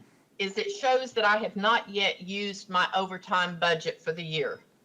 That has been a deliberate move on my part. I could have used it and eased our burden somewhat, but as of yesterday, one of my clerks is out, and I was waiting and using this as an emergency fund. I don't think it's smart for anyone not to have an emergency fund, whether personal or business or what. And I'm going to have to use that. It's just $1,000, but I'm going to have to use that to make up for having a clerk out because of the virus. And we will allocate that, Judge, to the COVID. She was exposed to the virus over the weekend, and we just found out that yesterday, and the minute she found out, within 2 to 3 minutes, she was out of this office. So that's one reason I haven't used my $1,000 overtime. Like I said, I thought of that in terms of an emergency fund. And so down at the bottom of that page, when you look at the collections for the years, and this came from the auditors that were in here, if one would look at, in this small print, I almost need a magnifying glass, the growth of the case filings in this office. And it shows that for the fiscal year 2019, that we had and I believe that's a 58.42% increase. 58.42% increase. We cannot keep up. I'm here every day. My staff is here every day. We didn't close down for the virus. And another thing that you'll see from this on the right-hand side of that page is the revenue collections by the fiscal year. Look at the trend. Look at the trend. And we're still operating. I don't know when the fourth clerk to this office was added, but it was before I came in 2017. But just look what's happened in 2017, 18, 19. And I don't know how we can continue to serve the public as we are. We're not getting very many complaints. We got one the other day because we weren't doing evictions because we're following the presiding judge of the 5th Region's directives and the OCA. Well, crazy here. All right. Something that comes up is the growth of our debit DBC cases, the debit cases. And I've provided everyone with oh, boy, I'll tell you what, I'm getting crazier here by the minute. I think everyone has a copy of this. I prepared it just for this meeting, just to see what is going on here. In 2018, we had 2,369 DBC cases. Judge Woodley, we don't have Last year that file just yet. We're getting it printed. It'll be here very quickly. It's coming to us, Joe, right? Hold on one second. We're about to get the handout that you're showing. Oh, thank you. This We is tried my- doing this yesterday. And you did Okay. this for us Because last year, and this was great. It's pretty simple and easy to see. Yeah, I loved this. You did this for us last year. Yes, didn't do me any good, but I'll try again. Well, Sorry about that. Good. It makes an Using impact. that figure, and then there's another sheet that shows cases as of March 31. Actually, that would have been as of March 13 because our case filings just fell off. But if I were to use the end of the month figures for March 31 for this same type of DVC case, we had 752 cases. That being 3 months out of 12, when I multiply that 752 by 4, I end up with over 3,000 cases for this year. And last year it was 2,608. So the growth is not slowing down, and I'm doing the same amount of work. This office is with the same amount of people that we had years ago. And here's the point I want to make as to a temporary. If I can't get a full-time, let me just show this. I think you all may have this picture. Yes. Mm-hmm. This is the mail that came into our office on June 22. Every one of those pieces of paper have to be date stamped, and I'm using trained clerks the date stamp mail. We had a temporary in here. Thank you, Judge, for giving me permission to bring one in last year at the end of the year for a couple of months. We transferred money around like crazy, and she did things like date stamping, pulling files. I have 10 boxes of files that are here for me to go through the default cases. Things are not going to get any better in 2000 and in the next fiscal year. As of September 1, we're going to start having more cases filed in small claims. This doesn't include our small claims. This is just one aspect of our cases. But because of the statutory limit going up to $20,000, we're going to have a lot more people that are able to get lawyers to come in and handle their cases. So we're going to have many more cases. Everything takes more time because of doing it by Zoom. I don't know what else I can provide the court and the commissioners to justify giving me some additional help to handle the work. We're paying for it with our revenue, as shown by these exhibits. And I'm open for questions. And Judge, I actually, because of another matter, woke up and had a good visit with Judge Lawrence this morning, and he was telling me, he said, we were able to data entry, like you, everybody gets backed up over time. We know when you're always behind, you never catch up. He said, but during this period where we weren't having in-person hearings, he said, we really got ahead on data entry, and that's going to really cause a lot of revenue jump for you here at the county. Do you also feel that way, that you got ahead and it's going to create even more revenue? I mean, it's unique Most to of the each revenue one. comes in on a more daily basis. No, I don't think that's true, because you don't make anything by me handling my default judgments. The county doesn't make anything by me handling hearings. I touch every piece of the paper 3 or 4 times, but the money is made when the cases are filed. And we have to handle those on a fairly expeditiously basis, or we're going to tick off a whole bunch of people that provide us with our revenue. Yeah, I think he was referring to delinquencies of fines that he had turned over to Linebarger. That's what he said.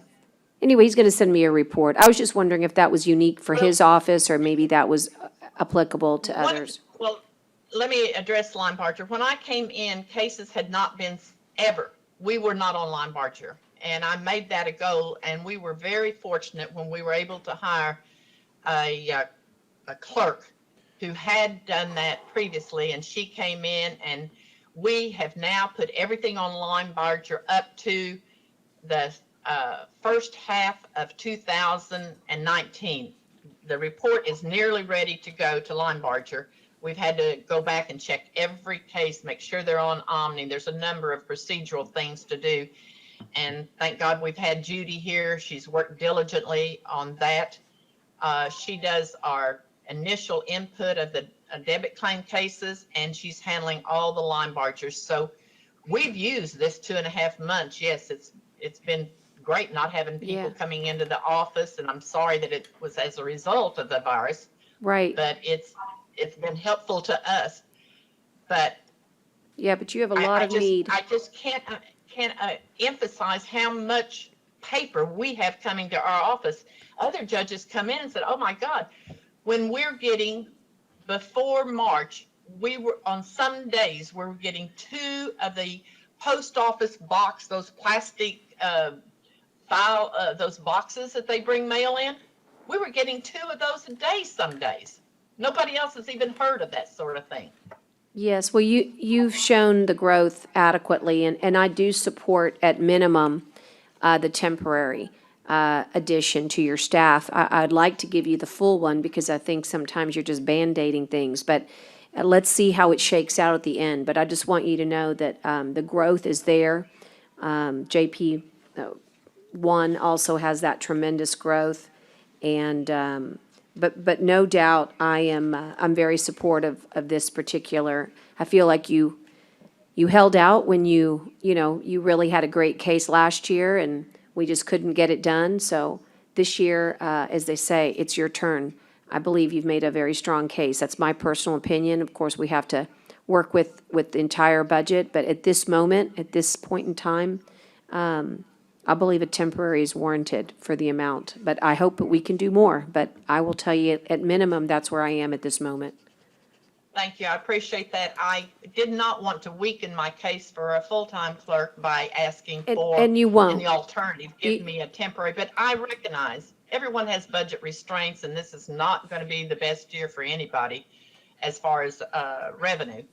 But Well, like and I it said, might my give us figures an justify it. And yeah. it's not good use of personnel. That's the silly part of it. Yeah, well, and I think it might pave the way to getting that full time because you're going to see the advantages of the efficiencies in the work. One I other think we thing have I'd a like question. to comment on the Yeah. budget is we are in the process, we're having to move money around because my clerks did not get to go to any training this year. We took the travel expense and what have you and moved it to cover our copy expense and our label expense. We were cutting labels in half to spread our money around, and we're just shifting money around in the budget, not literally, but in the budget, just to cover the expenses of the increased caseload. We just can't continue to handle the work with the same amount of money that we had several years ago. Judge, are you saying that you have to increase your amount on supplies, or what? Is that what you need, to increase your amount on supplies? Yes, we have requested that, and you'll see that in our new budget request. Also, there's been a couple of adjustments as a result of us being in rented facilities that were unforeseen, and some of that I don't have any control over it. But yes, we have asked under office expense and supplies. We've asked for an increase from 6,700 to 8,200. Paper, I can't, the labels, the file folders, everything. We're reusing everything. We're cutting things in half. We're trying to spread things out, but you can only do so much and have this type of increase. Hey, Dale, are they showing a big difference in supplies? Are Pardon? they showing that big of a difference on supplies? Well, the budget they had is, as she's saying, was the 6,200, as, we know some of our supply costs have gone up and, with the more caseloads, they are needing more additional supplies. So, if we look at their history for this particular department, they've, spent $6,500 one year, $6,400 another year. So, if their caseload's gonna go up, the 67 that they have probably won't cover the needed expense.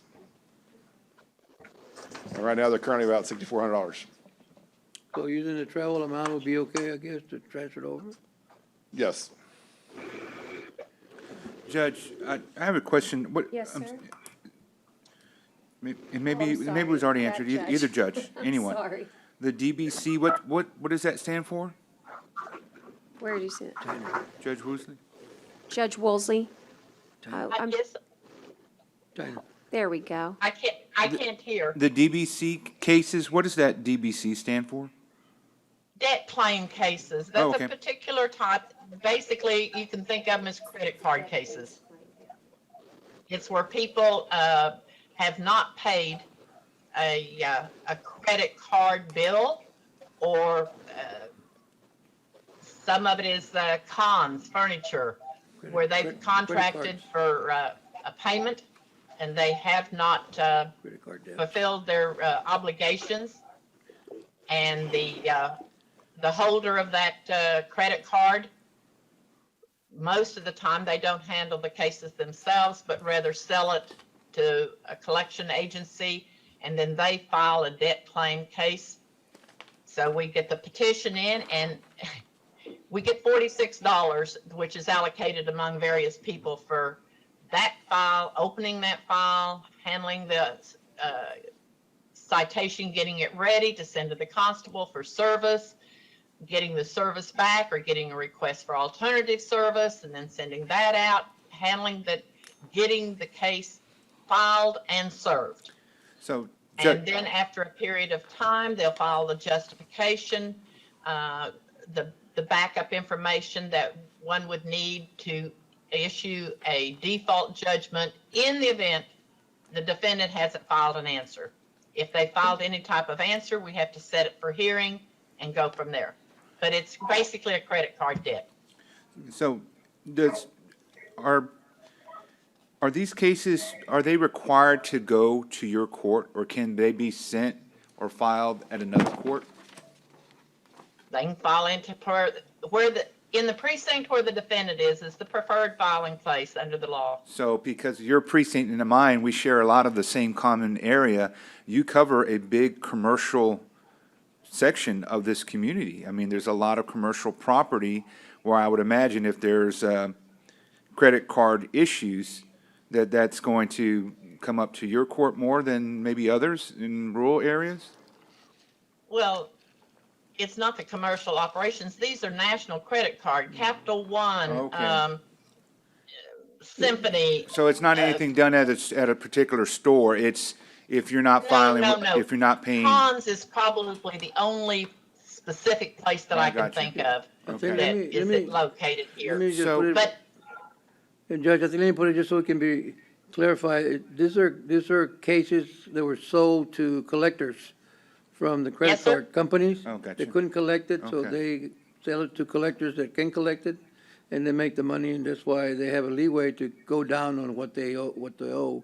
But there are actually cases that couldn't be collected no more, so they were given to another collecting agency. Okay, so then they just end up being filed at a bigger rate at yours and others. I just, I look at this and it just makes me, wonder how, to a bigger picture outside of budgeting, but it impacts budgeting, is that, we've seen this in other courts, and I think it's just, Judge, I think it's over the last decades, just with the shift of population, we really used to have the precincts place 2, place 3, where you had a large majority, and we still do. I know we see JP 1-1 has a lot, right? But it's kind of shifted. And so I don't know if something, as we look ahead in the next year or two to redistricting and those issues, that we really need to look at how, if we can, I know we have to do it based on population, but how can these borders be changed a little bit to help modify this, right? To kind of spread the load a little bit more equitably for these JP courts, so they're not inundated with a bunch. Now, I know some courts work on a part-time basis and others are there full-time, and so they may be the ones that get more cases overall. I'm not just talking about these DBC cases, but overall cases, juvenile cases and others. But I think that's something that we need to just put in the back of our heads and think about as we move forward to looking at the census numbers, if or when they're collected, and then when we take on that challenge, I guess, in 2021 to look at redistricting, because that's a concern for me. One, yes, we do need to give the judge what she needs to help handle this disparity in numbers, but also I think we need to look at how can we, if we're able, to change those boundaries to help bring some more equity to those numbers. Let me just kind of, Judge, if you don't mind, Commissioner. According to statute law, anybody can file anywhere they want to file, no matter about the boundaries. It doesn't make any difference. They can file anywhere they want to file across, as long as they're within Nueces County, and that's everything. Even truancy can go from one court to another court. The only ones that can file in that court, that have to file in that court, is the evictions. Evictions have to be filed within that jurisdiction of that court, within those boundaries. And that's what the law says. That's the statute that says that evictions have to be filed in that court. But any other cases, it's up to the person filing the case to file wherever they want to file. I mean, because they could be in Flower Bluff and they can file in Calallen, they can file in Robstown, they can, But could they, is there anything, Commissioner, in the statute that says you couldn't shift cases around? Is there anything that Yeah, prohibits it says that? that, you can't do that, because then you show favoritism, saying, well, you pick this case, I'll take this case. You can't do that by law. But you can't refer a case if you get overloaded and just really? You can't, and you couldn't randomly assign them or anything? Just like Juvenile 5, you can't send it somewhere else. Do what now? Juvenile 5, you couldn't send it somewhere else. Hey, Dale, nowhere else I to would go. just be curious. I'm sitting here looking at how many clerks each JP has. Yes. And I'm just curious, I mean, looking at the cases, she's really overloaded, and then I'm looking at the JP 1-1, and he has a lot of cases as well. And it looks like Rubio's picked up for 2020, I don't know, and then some of the others. But I'm looking at how many's got, some's got 4. You got, Benavides has 4, Santana has 4, I believe this is correct. I believe that's correct. And then Rodriguez 3, Rubio 3, Gonzalez 3, and then Armando Gonzalez is 2, and the others have 2. The ones that have 4, I can see that Benavides and Woosley need them, obviously. But is there any way we can tell if the others need as many as they've got? The ones that have the 3, or Well, just curious? It was built that way a long time ago, based on, as Commissioner Marta is saying, based on the activity of the court, the size of the court, where it's located. Some of them may not require that. As you said, Judge Woosley, where she's located at, probably needs more of the staff than what she has. Same thing probably with our JPs downstairs. I believe they have the 4 that you mentioned, and those workloads are large because of the area they're at. That's something we definitely need to determine. Agua Dulce only has 2 employees plus the judge, so that's a small area. Bishop, I believe, is the same size where they're at. They may have 1 more additional employee, but it was all based on size and how much goes through the court. So that's something we can definitely look into on how we allocate employees to these courts. But as some of these we're talking about, if for example, if Agua Dulce, one of the employees is out sick for a long time or out on FMLA or whatever might be the case, almost the court may shut down because they only have 1 employee. So that's something we definitely need to look into. Okay, thank you. And we used to borrow from other courts, and then it cuts them down, so, it got to be a problem when you don't have. Enough people? Enough people. But then you also have to look at the cost of benefit. We probably could use more employees there, but how much is the cost to how much benefit it is bringing in? So if it brings a lot more revenue, then it's worth it. But if the cost is a lot more significant based on where they're at, then that's something we definitely need to look into. Okay. Judge, I'm just glad to hear that you're using Lineberger, but, no, I'm sure you know the process and everything, but you mentioned Omni also, but once you send it to Lineberger, do they have Omni also? It goes to Omni first and then to Linebarger. So when Yes, when it goes to Lineberger, do you take them off Omni?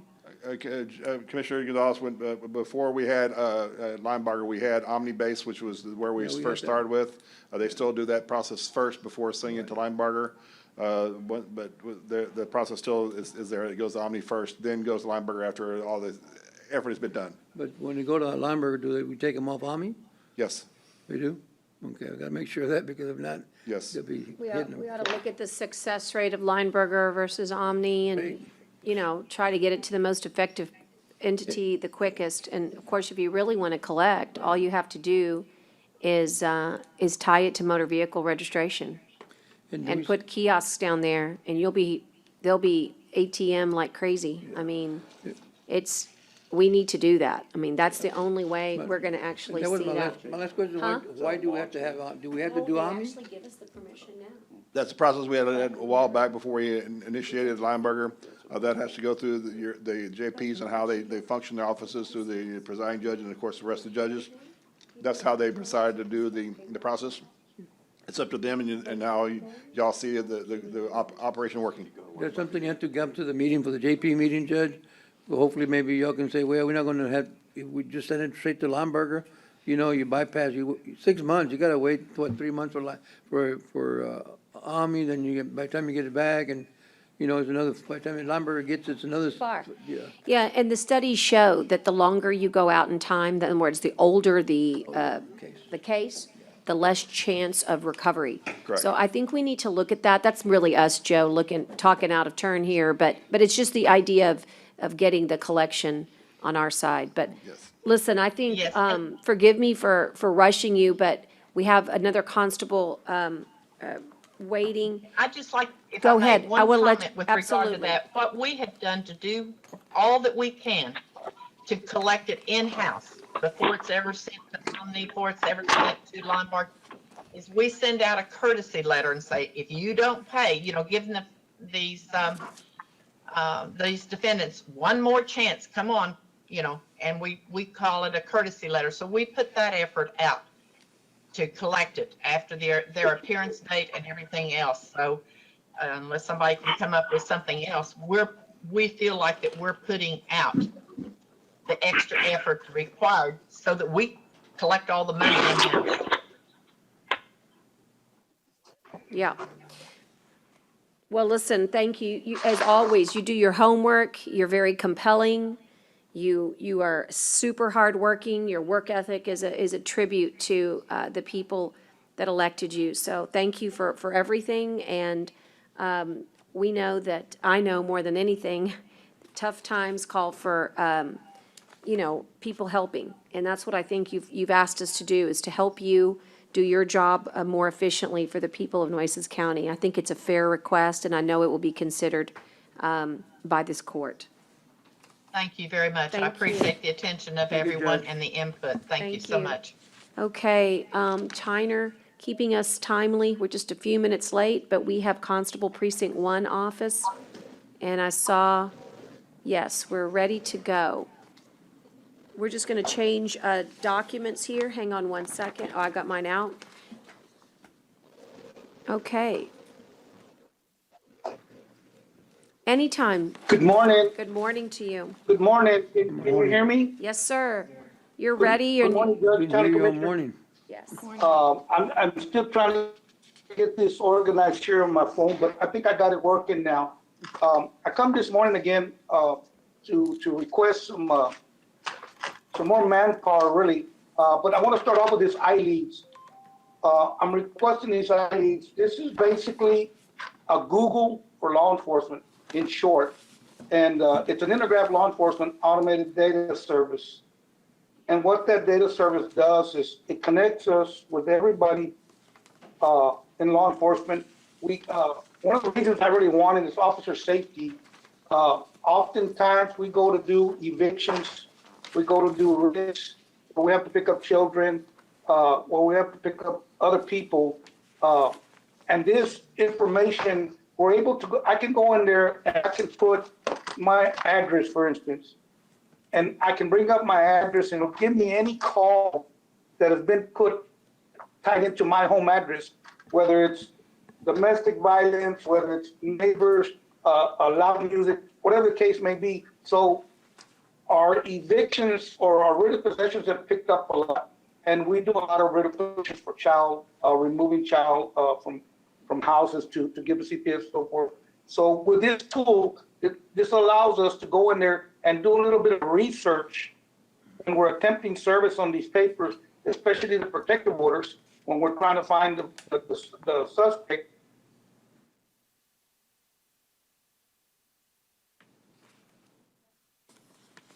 Hang on, Chief. We're going to get your audio back.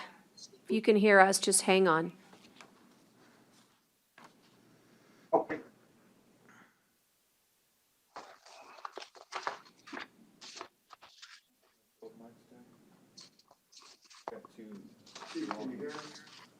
Are we having bad weather outside? Yes, I can hear you. There he goes.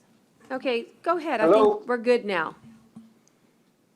Can't hear him. Okay, so like I was saying, it's basically a Google, and it's mainly for officer safety. And I believe the cost, I was told at the very beginning, was like $10,000 per license. I'm requesting 3. Obviously, I can't get one for every deputy because it'd be too expensive, but I'm requesting 3 of those licenses, 2 for my supervisors and 1 for me, so that there'll always be somebody on shift that will have the capability of going in there and researching any type of data or addresses or whatever we may need. If it comes to that, we can also do our reports. Our report can also be generated through this iLeads. So it's a good tool. PD has it, the county has it. I believe the constable's offices are the only ones that don't have it, but it would be a good tool for us to implement, to get, just so that it helps us with our daily operations of my officers being out there on the streets and gathering more information.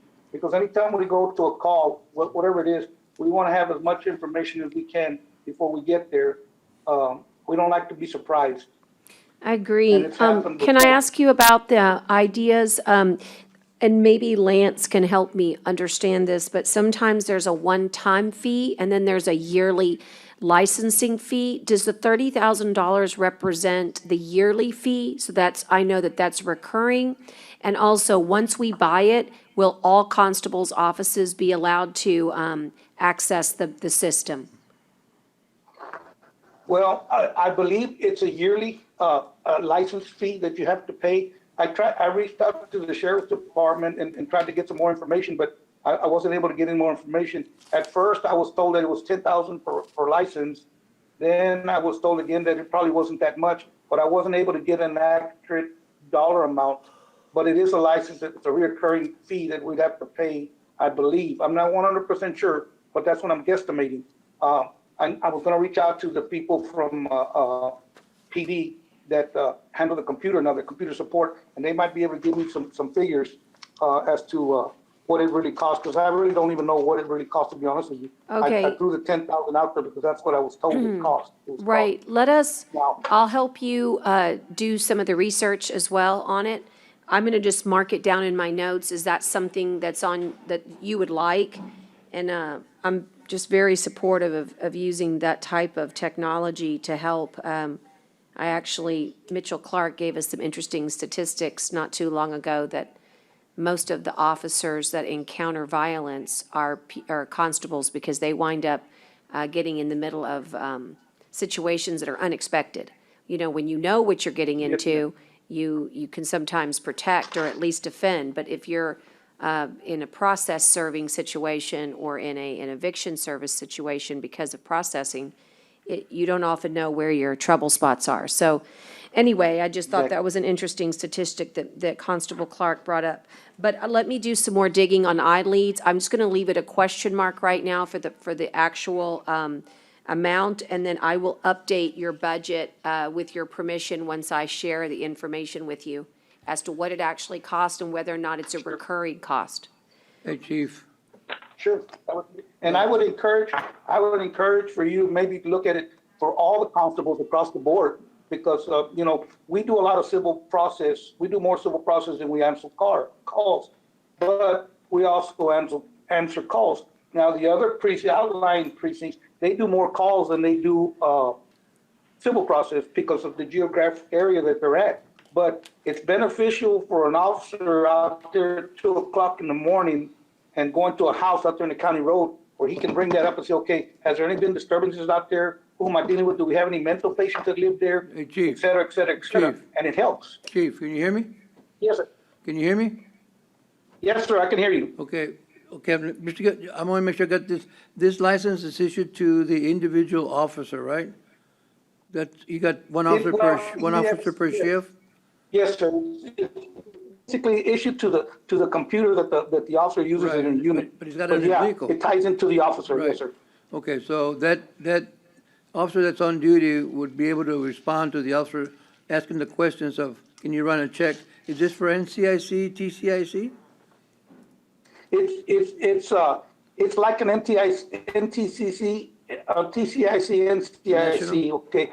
It's another tool, Commissioner, that allows us to go in there and look further into, you can go to dispatch and dispatch can give you minimal information. Yes. This just gives you a more in-depth account that's a of national. what's going on. So what I was proposing to do is I would put my 2 supervisors that are always on shift, put there in there, get them to get it, and then myself, because I rotate back and forth. Sometimes I work nights, sometimes I work days. Just depends on what's going on. So somebody would have that capability. I just wanted to clarify to make sure that license will stay with that unit, right?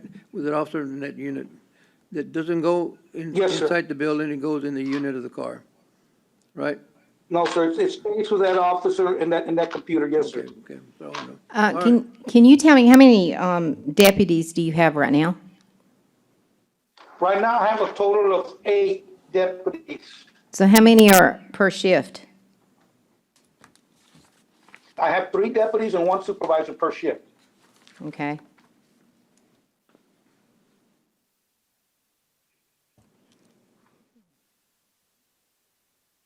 It's 12.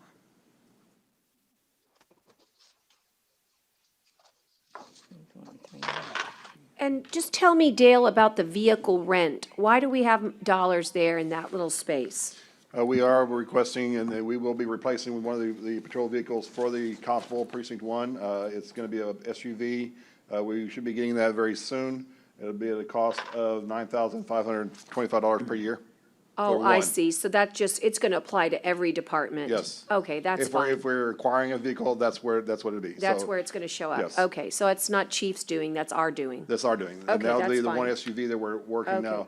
They So- requested 2 additional ones for the possible 2 new employees, but those are not part of the count. Right, right. So really, Chief, your personnel request, I'm sorry, your operating budget really is limited to the ideas. And then we're kind of putting vehicles in a different category because we're already working on vehicles Yes. for you. Yes. And, Yes, ma'am. and then on the personnel, it's the one additional constable deputies that you're looking They're for. looking for 2, Your Honor. I'm so sorry, for 2. Well, I'm asking for 2 additional slots, ma'am, 2 deputies. Also, Okay, so it's okay, 2 deputy constable ones, okay. and then, of course, I requested the 3 vehicles, the 2 for the 2 deputies, if I get approved for that, and then 1 to replace several. I've got 3 units that are touching almost 125,000 miles, which at 125, they deem them unsafe to Yeah. use, but. No, you we're know, really working hard to get so everybody and I good don't know- vehicles. We're Yes, really so- working on that. And I understand that. Yes, I agree, I understand that, but I just put it in there because I needed to put it in there, but I know you guys have already entered, I believe, to a deal, and at some point, we're probably gonna get these cars replaced or changed out, which is a good thing. I just wanted to share some more things for you. I mean, I don't know if you guys have a copy of my short-term and my long-term goals, but I also put in there, you know, what my short-term goals were. One of them was, of course, to eliminate, reduce the workload on my deputies. Right now, like I said, I have 3 deputies and 1 sergeant. So if every JP office in my precinct requires or requests a bailiff for that morning, I'm down to just a sergeant and myself on the street. So if we're having to do that and we're having to do a writ of position on top of that, my sergeant and I would take care of that. And of course, if I need any backup, I rely on CCPD for backup. Putting 1 more deputy per shift would allow me to have an extra deputy on the street at any given time. And that would help. You know, I'm asking for the I-leads for the short-term goals also because of that. I want to try to enhance my officer safety as much as I can because it's getting worse out there, you know, and any tool that we can get to help us is always a good thing. My long-term goals obviously are to produce cost-effective police services for the community. I'm always looking at ways and grants, whatever I can get to try to bring down the cost to make my department better. And that's all the time. That's not just something that I do every once in a while. And I just want to throw some quick numbers out so I can finish this call. I just wanted to let you know that I pulled up some data from 10/1 of 2017 to 9/20 of 18. We brought in over $700,000 in civil process papers. We served a total of 8,275 papers. And that was anything from an AG citation to a forcible, a tax citation, writ of possessions. On my writ of possessions, we did a total of 263 for a total of 41,000. My tax citations, we did 644 served. On my forcibles for that year, we served over 2,700 forcibles for a total of $207,000. So my intake, I guess, so to speak, that I bring in as far as dollar-wise, pretty much the way I look at it is it makes us self-sustainable because we're bringing in the dollar amount every year. In 2018 to 2019, the same time frame, we served a total of 7,600 citations for a total of $962,000 for that year. And right now, we're at 3,700 citations served at just under 600,000. And of course, that's slowed down a little bit because of this virus. but keep in mind that once everything gets under control and everybody goes back to normal operations, we're gonna get slammed with papers, civil papers to serve. And that's my biggest concern, that I'm gonna work my guys, and, because we're just gonna get slammed. That's just the way, it is. So, I would appreciate it if you guys would consider, giving me more deputies so that I can reduce some of the workload that my officers are doing at this time. Now, mind you, all this we do, and we're still answering calls for service when we get them, because we do get calls for service. I didn't bother to get the data on how many calls, but I can get that. That's not a problem. And any of this information that I gave you as far as what we served in dollar amounts, if any of y'all would like more information on it, I can get this and get this stuff up to you and show you what, but it's kind of broken down by each citation that we serve. What's the cost for 2 deputies? It's on your. With benefits, it's 95,000. 95,000. 95,000. That's in benefits and all? Yes, with benefits. It's 75 yes. without. Okay. Thank you. I think my total cost that I requested with everything involved was like just over 82,000 added to for my budget, for my new budget request. That's including the deputies, the vehicles, and the items. Say that again. What was the number? 82,000 total. All right, wrong. What if you wouldn't include the benefits? So Yeah, they we don't just know the add benefit the numbers. So benefits. if you don't include the benefits, the numbers he's giving would probably be correct. All right, fair enough. So 30, Okay, thank you, Chief. 125,000. Are there any other questions for him? Of course, No, I'm fine. I want to thank you guys for giving us the time to come out here and talk to you all. I know we're going through some rough times right now, and it's hard for everybody, but we're doing the best we can with what we got, and we'll continue to function. If I don't get the deputies, we still have a job to do regardless. Well, and I have an interesting idea to float, and it's just an idea. So I can see you, so you can't make faces when I give you the idea, okay? Oh, I already know what the idea is. Let's see if you're a I'm pretty mind sure I know reader. what you're talking about. You're probably talking about bringing deputies from other departments. No. You're not talking about I'm, that? I'm talking about courthouse security. It's a real concern for Mm-hmm. us, and we are trying to wrestle with the idea of how we would bring courthouse security with actual, peace officers. Obviously, the sheriff is in charge, but again, there's some opportunities here maybe to cross-collateralize one of your needs with one of our needs. Maybe, Okay. I'm just thinking, you're right down there on floor 1, right? Yes, And ma'am. that's our most vulnerable area, because we Yes, don't ma'am. have eyes right now on all of floor 1. And if maybe we Right. configured, I don't know, just thinking outside here, the box of what our needs are, what your needs are, and if 50% of that time, that constable could help with courthouse security, that might be something to talk about. Anyway, Yeah, I mean, it's just I'm a always- thought, it's just an Well, idea. I'm always open for suggestions. And one of the things I'd like to share, I don't know if you're gonna be able to see it or not. I don't know if I can show you or not. No, if you look back there in the back, I mounted some rifles, in my office. And, when I did that, because nowadays, you just never know. So we're equipped to, I guess, to try to help the sheriff's department in the case we have a crisis here at the courthouse. I'm always looking for ways to try to, because like you say, we're right here in the middle of it. We're on the first floor, so we're gonna get the brunt of it. So yes, I welcome any ideas that you all might have that you think might be able to benefit me as well as you. I'm all for it. Okay, well, thank you. Are there any other questions? If not, we're going to that's go ahead it. and move on to our next one, but like I said, this is our first stab at it. Be ready for us to, call you back and just ask you some more questions once we start. Like anything, we have to hear everybody before we really know what opportunities we have to assist. But thank you very much for your Okay. thorough report. Thank you, Judge, Commissioners. Okay. Thank you. Thank you. Okay, bye-bye. Bye-bye. Okay, Tyner, we are now at Constable Precinct number 4. We're a little early, but I have to tell you, I need the 5 minutes because with what's happening with the orders, I could really use a quick call to the county attorney.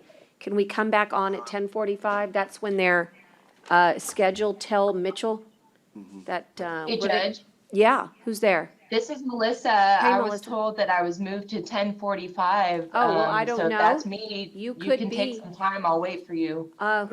Is that true, Tyner? Did we switch her? I'm just going off my original score sheet.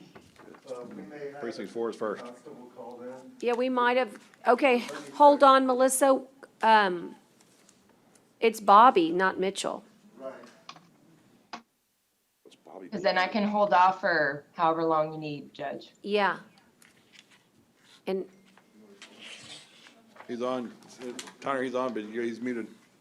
Teresa, did we you hear me? switch I'm here. somebody? There- No? there he is. No, Hey, he's Melissa, there he is. let us do Bobby and then we'll call you back when we're done.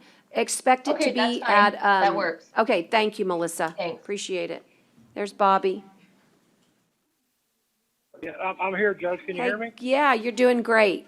Good. We're gonna just switch to get us the right, I got to get the right paperwork. Anytime you're ready, sir. Good to see you. How's everything on our island? Well, it's doing fine up there. I just want to let you know I've had to send another deputy home that was exposed by a family member Darn. to the coronavirus. Now, I have 2 of them now in quarantine. Both have been tested. I'm waiting for results. Okay. Well, Bobby, that's what we're seeing all over. Remember that famous, do you ever watch that movie Hunt for Red October? I love that movie. There's a Yes. line in that movie where Jack Ryan says things are gonna get a lot worse before they get better. Yes, ma'am. That's what's happening here. Bobby, tell us about your needs for this upcoming, budget. Okay, I've requested one more deputy because of the growing population out here and getting some pressure from the constituents about having, more patrols. I know that's not my primary function, but it's hard to convince people of that. And whether I win or lose in the next election, I want to leave the department in good shape. So I've traditionally come in under budget every year. We saved a lot of money this year in fuel due to the fact that the price has been way down. But I have, I've run this place back when the price got way up too, and we ran out of fuel before the end of the year. So that's a cost savings right now, but I don't know how much longer it's going to last. So I also asked for some new dash cams for my vehicles. A few years ago, we bought dash cams on a grant, and they worked okay for a couple of years, and then the company sold out, and then they wanted new license fees, and they were just astronomical, and they weren't cost efficient. We also, during Hurricane Harvey, a lot of that stuff failed just due to the exposure from the elements. And then the other thing I asked for is I'd like to have 4 replacement radar units for some of them I have that we've had for several years and they don't operate like they're supposed to. Traditionally, we work the traffic and they will eventually pay for themselves. But rather than that, just the standard, we need more we need replacement vehicles. I have one out of service now that we use in the Clayburgh County area. We've had it for almost 5 years and the frame is rusted out and it's separated. So I took it out of service just for the safety of the officer that drives it. But rather than that, we've stayed in compliance with our vehicle maintenance, our fuel, and all the other budget keys that we have. Yeah, and Bobby, I'll tell you that the cameras and the radar, it's like a no-brainer. I mean, we got to get you that.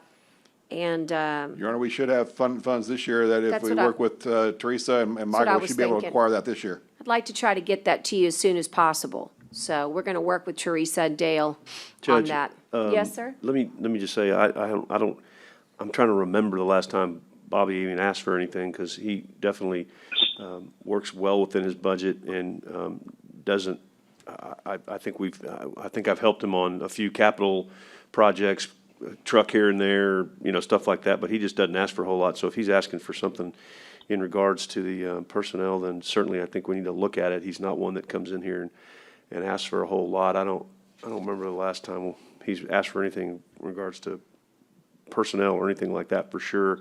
I can tell you that he's right. The requests out there for additional patrols and additional, whatever you call it, patrols, I guess is the right word, has been pretty demanding with the growth and with especially with all the traffic we have on that beach. It's been pretty staggering, to say the least. So I'm kind of jumping into his personnel a little bit, but Bobby, if you want to talk about that some too, I did want to start with that. We just don't get a lot of asks out of Bobby, and he does a great job out there for us. Well, I appreciate that, Commissioner, and I want you to know that, I've worked for this county over 40 years, and I've learned how to do more with less through prior administrations, and the obtaining personnel is the hardest thing, because when Corpus annexed all the way to Port Aransas, I lost 4 deputies. So maintaining the service that some of these people are used to out here has been very difficult. So how many deputies do you have? I have 7. 7? And myself, ma'am. 7 and Bobby, yeah. 7 too. Well, and I work like everybody else. So is it 3 to a shift? No, ma'am, we work 24/7 here. It's usually 2, but not right now because I'm short one guy. 2 to a shift at least on Mondays, and on the weekends we always have at least 2, all the way till about 3 o'clock in the morning, and the midnight guy works until 7, before the day shift comes in. And I have If I had one more guy, I could field two people a shift. And I have to tell you, Port Aransas is growing by leaps and bounds. I mean, it's just amazing what's happening out there. But Judge, the people in Port Aransas understand. It's the people in Padre Island that don't seem to understand that Corpus PD is the primary down there. And we answer all the calls they give us, but they are the primary. So that's where the problem is. And now, the Clayburg, because, and, I have to blame myself, is we made it pretty safe for people. So the crowds down there have been, 100 times more than when we started working down there. So it's tough for me to field one guy a shift and have him go down there at night and take care of the Clayburg property, serve the civil papers, and also do the regular patrols that we do. I have one guy assigned, that's all he does down there 5 days a week, but it's hard to prop that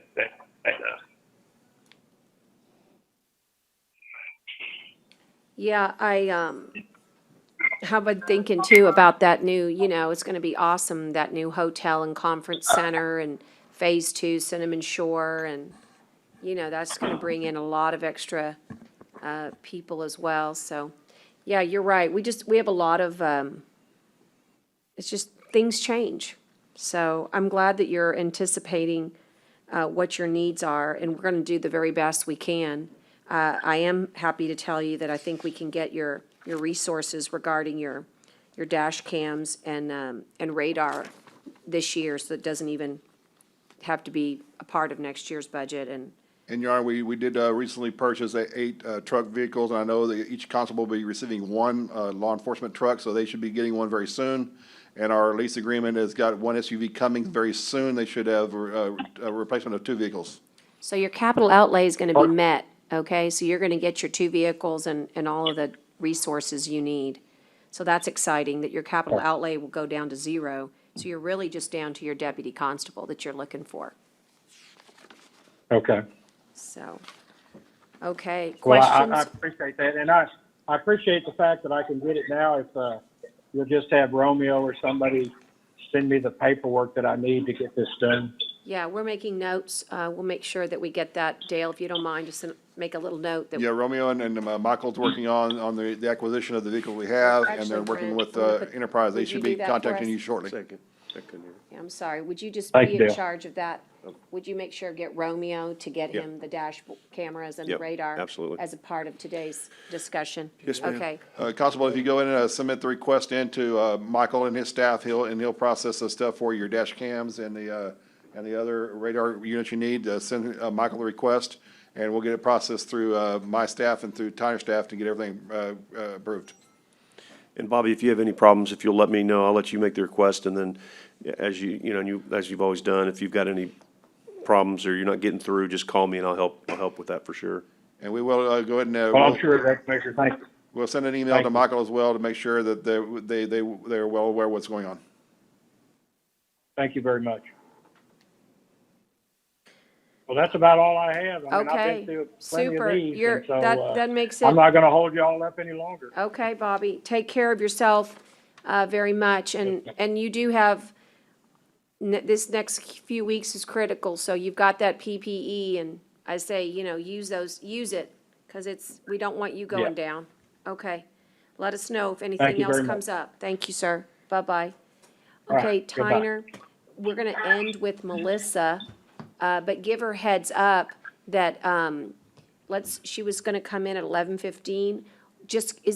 What's the clock? It's 10:50. Let's see if she can meet us at 11. It gives me 10 minutes to look at a document that I need to I'll look be at. ready, Judge. Oh, hey, thanks, Melissa. Appreciate it. Mhm. Okay.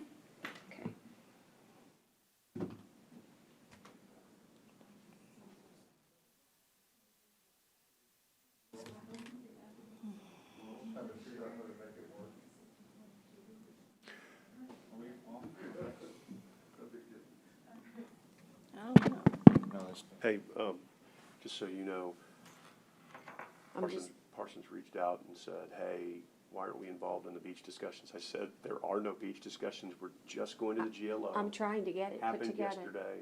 Yeah. We would never not include you. And I put mean, an email, we- to put Yeah. you on it and say, I'm trying I to know. get a meeting. I know. Honestly, we just didn't, I hope that maybe I can call, let's Right. mute these mics. Thank you. Thank you, John. Yeah, let me try to play catch up. We don't have anything yet, we will. In fact, huh? No, it doesn't, because remember, that's all GLO. But what I just heard from Joel Romo, to be honest with you, I'm gonna call Joel right now. What his job was to get the delegation involved first, before I got everybody else involved, because if you don't get their support, you got nothing. But I'm sure they're fine. No, he's not answering me. Okay. I just sent him Scott Cross's number because, the preliminary discussion was, does the city agree with you? And, what would Coastal Parks, how would they work with the city? And I said, my goodness, I mean, that's not the question. The question is, what do you guys say? Don't give me a question with a question.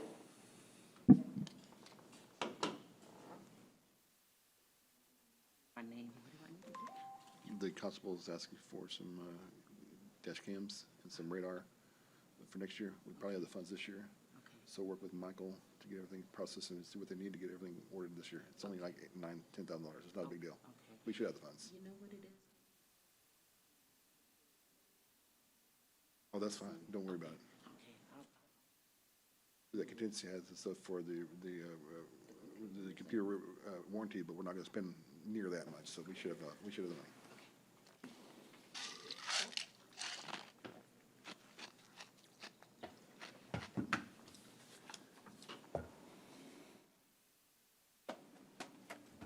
at least he slowed down.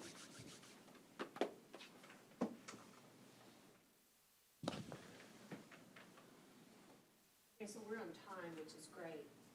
I do believe that emergency management's gonna take a lot longer. Okay. But I don't think it will be later than noon. I just mean that she could use the extra 15 minutes. Oh, no problem, no problem. Yeah, I mean, I think we all get it with her. I kinda do too, But, but I mean- it's the fire marshal. Hey, Michael? That's, Let me just, and hold on, 1 second. Yes. I'm gonna stand away from you, but I'm gonna Also, they're asking for 4 radar units as well, so I believe talked to Teresa, we can move some money around, so if, y'all can find the information and work with them and find out what they need, we can do it this year. All right, thanks, sir.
Hey, Teresa, just a heads up, y'all's mics are on, just so you know.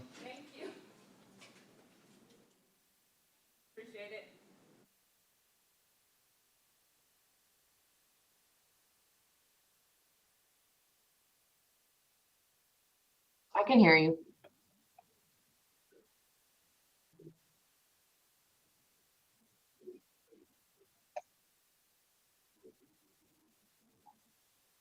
Only when I mute myself, right? Okay.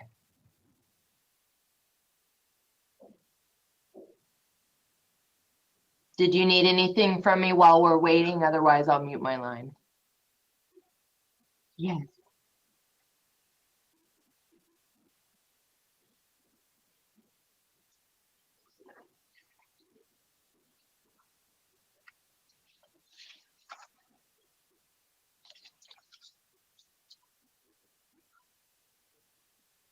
Let me see. I'm just trying to pull up on my.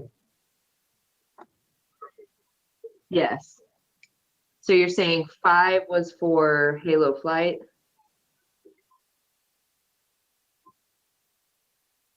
That was just supposed to be an increase for the ESD calls.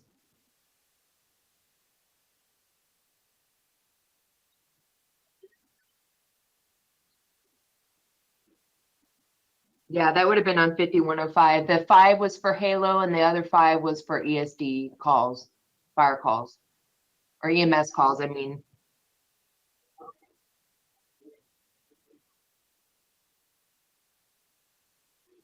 The food should be 5105. I think we put it on there this time.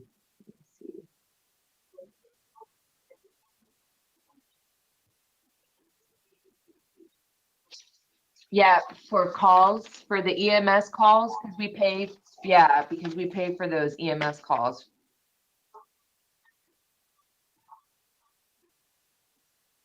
Yes, I'll tell them. I wrote it down on my notes. Thank you, ma'am.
I just want y'all to know all of your mics are on, just so you have a heads up.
I'm ready.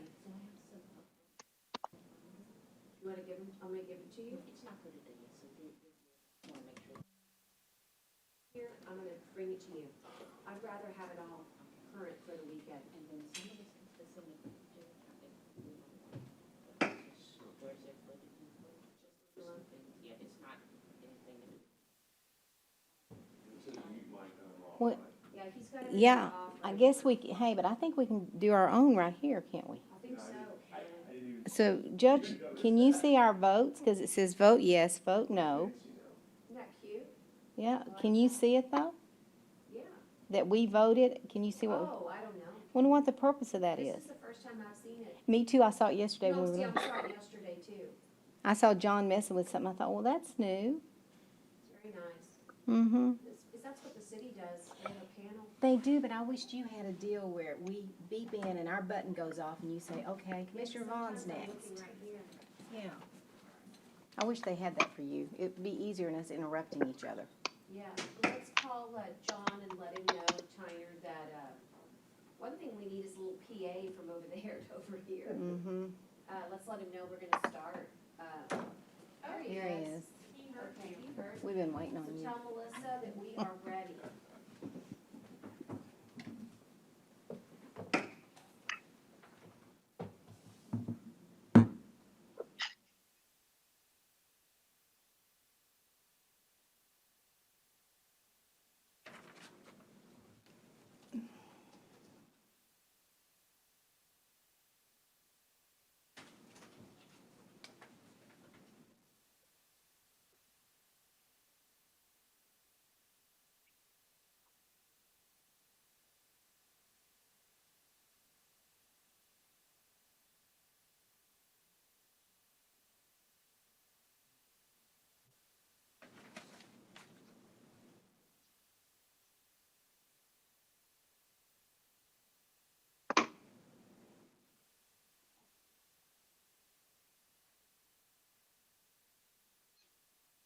I'm glad you put that fire marshal in there.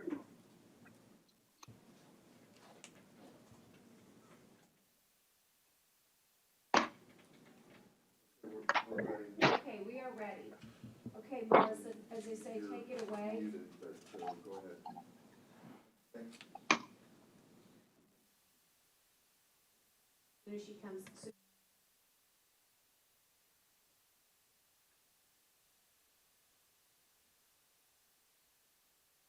All right, can everybody hear me?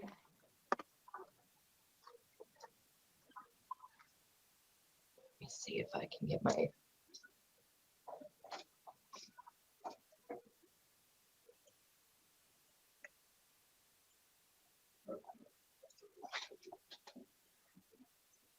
I'm trying to get it turned on. I don't know why it's not. Hold on a second. There you go. Okay. It won't work on my other screen, so. Okay.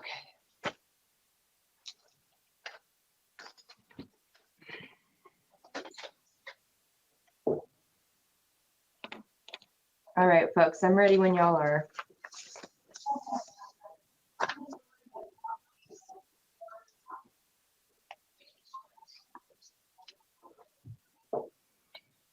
Sure. So I'm going to start with the 5100, which is the emergency services operating budget, which is 39,540.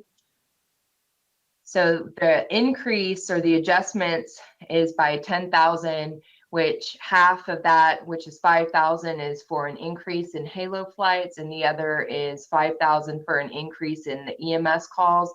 And this is anticipating a continued increase due to COVID-19 response. So that was the request under just the 5100 is the 10,000 Halo and EMS.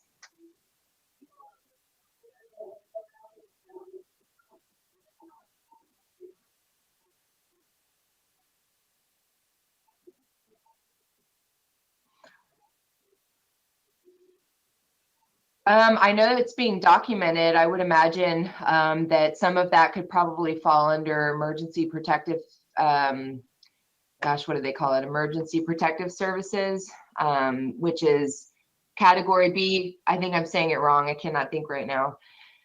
So I think some of it, depending on the calls when they started increasing, could fall under that. And then there's a possibility, I'd have to look specifically under maybe the CARES Act to see if EMS calls are going to be reimbursed. And again, for what time period? Is it under the federal declaration? And there's also possible that there's other funding that comes down that can cover things like that. And I can work with Natalie and Maria. The one thing I did want to bring up was I talked to Halo Flight actually this morning because they wanted to remind me of an email that was sent out where they were requesting, I believe, 15,000. I don't think I saw the original email. He sent it to me, and I'm sorry, let me pull this up real quick.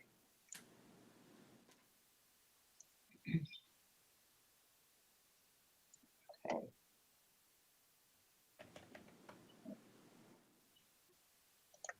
And so I think you were sent this, Judge, as well. Let me pull it up here. It was from a Halo Flight sent to Johnny Hip. I'm just going to read the one section here, which is at the very end. In the spirit of this partnership, we respectfully request the allocation of a $15,000 match to Nueces County funding for the 21 fiscal year. I'm not sure if this was included somewhere else on the budget or if this was accounted for. I didn't originally see this request. And so what I added to my budget is not in this amount or for specifically Halo Flight separate. This is for our account to pay for Halo Flight or to reimburse Halo Flight for their calls. So I don't know, Judge, do you know anything about this particular letter? I do. It was in May 15th. It was an expenditure. Go ahead.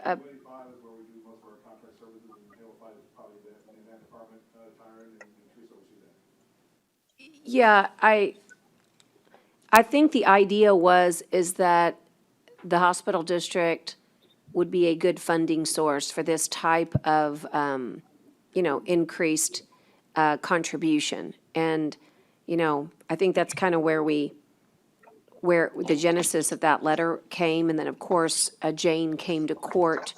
I just want to make sure that I'm not mixing it up. So I'd like to go back and look at the notes. But the 15,000, you'll recall that we also made an additional contribution this year to Halo Flight. Teresa's nodding her head. Take the mic, Teresa. Tell us what you remember. I just want to make sure that Melissa we're going to wait to get your mic on. Hold on, Melissa. There might be an explanation coming. Sure.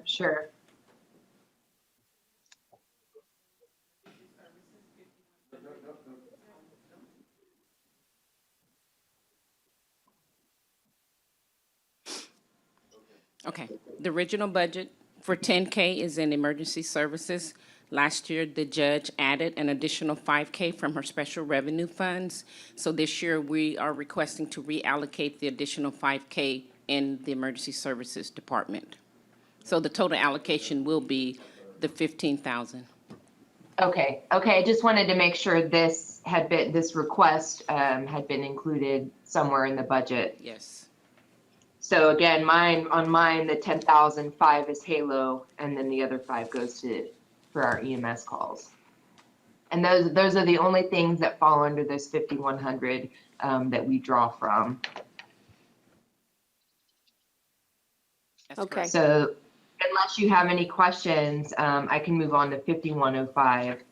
So just If for you're Dale, comfortable. my question is, Dale, so you like it here then, Dale? Is this is this what you want to see, where you want to see it, or do you want That to? would be the right place for it, so it does cover the emergency services as that particular department is done for Okay. that particular option. We do have a lot of other contract services that we do out of 1285, but since this is directly for emergency services, it probably fits that place It's probably the better. best place Yes. for it. And whether we get reimbursed for it later through another hospital district avenue or something, that's just, we'll leave it The additional here. 5,000 for Halo Flight, probably not, but the call center that she's talking about, Yeah. we'll definitely look into that. Okay, we'll look into that. Okay, Melissa, I feel good now about that one. Let's move on to Okay. 5105, is it 5105? Yeah, Yes. operation. 5105? Yeah, let's So move this on. is the emergency management operating budget of $274,024.82. Okay. And then your requested adjustments here look like, is it, So there's quite a few, and that's because we have an additional position that's added to this. So we have Okay. basically had to add to every category to cover all of the supplies and equipment needed. But we can start at the top and move down on increases if you want. well, just the total is 31,000 and they're all basically to adjust for a fire marshal personnel addition. Yes, the majority of the cost increase is for the fire marshal and the vehicle. And the And the vehicle. equipment. And can I ask Dale about the vehicle? Do we also contemplate the vehicle for emergency management here? At the moment, we did not have currently a vehicle assigned to emergency management at the moment. We can work with Michael and his staff to account for one. I know they're in the process of looking at the information that is required for a truck for the fire marshal. Once we get the specifications for it, we can definitely reach out to Enterprise, and that would be a function for that. And I can get some information pretty quick to add to the budget as needed. And I worked with Romeo on putting together the quote for the vehicle based on the vehicle type that was given to us by Chief Clack. And that was how we came up with the amount for the vehicle based on the type of vehicle that a fire marshal would use.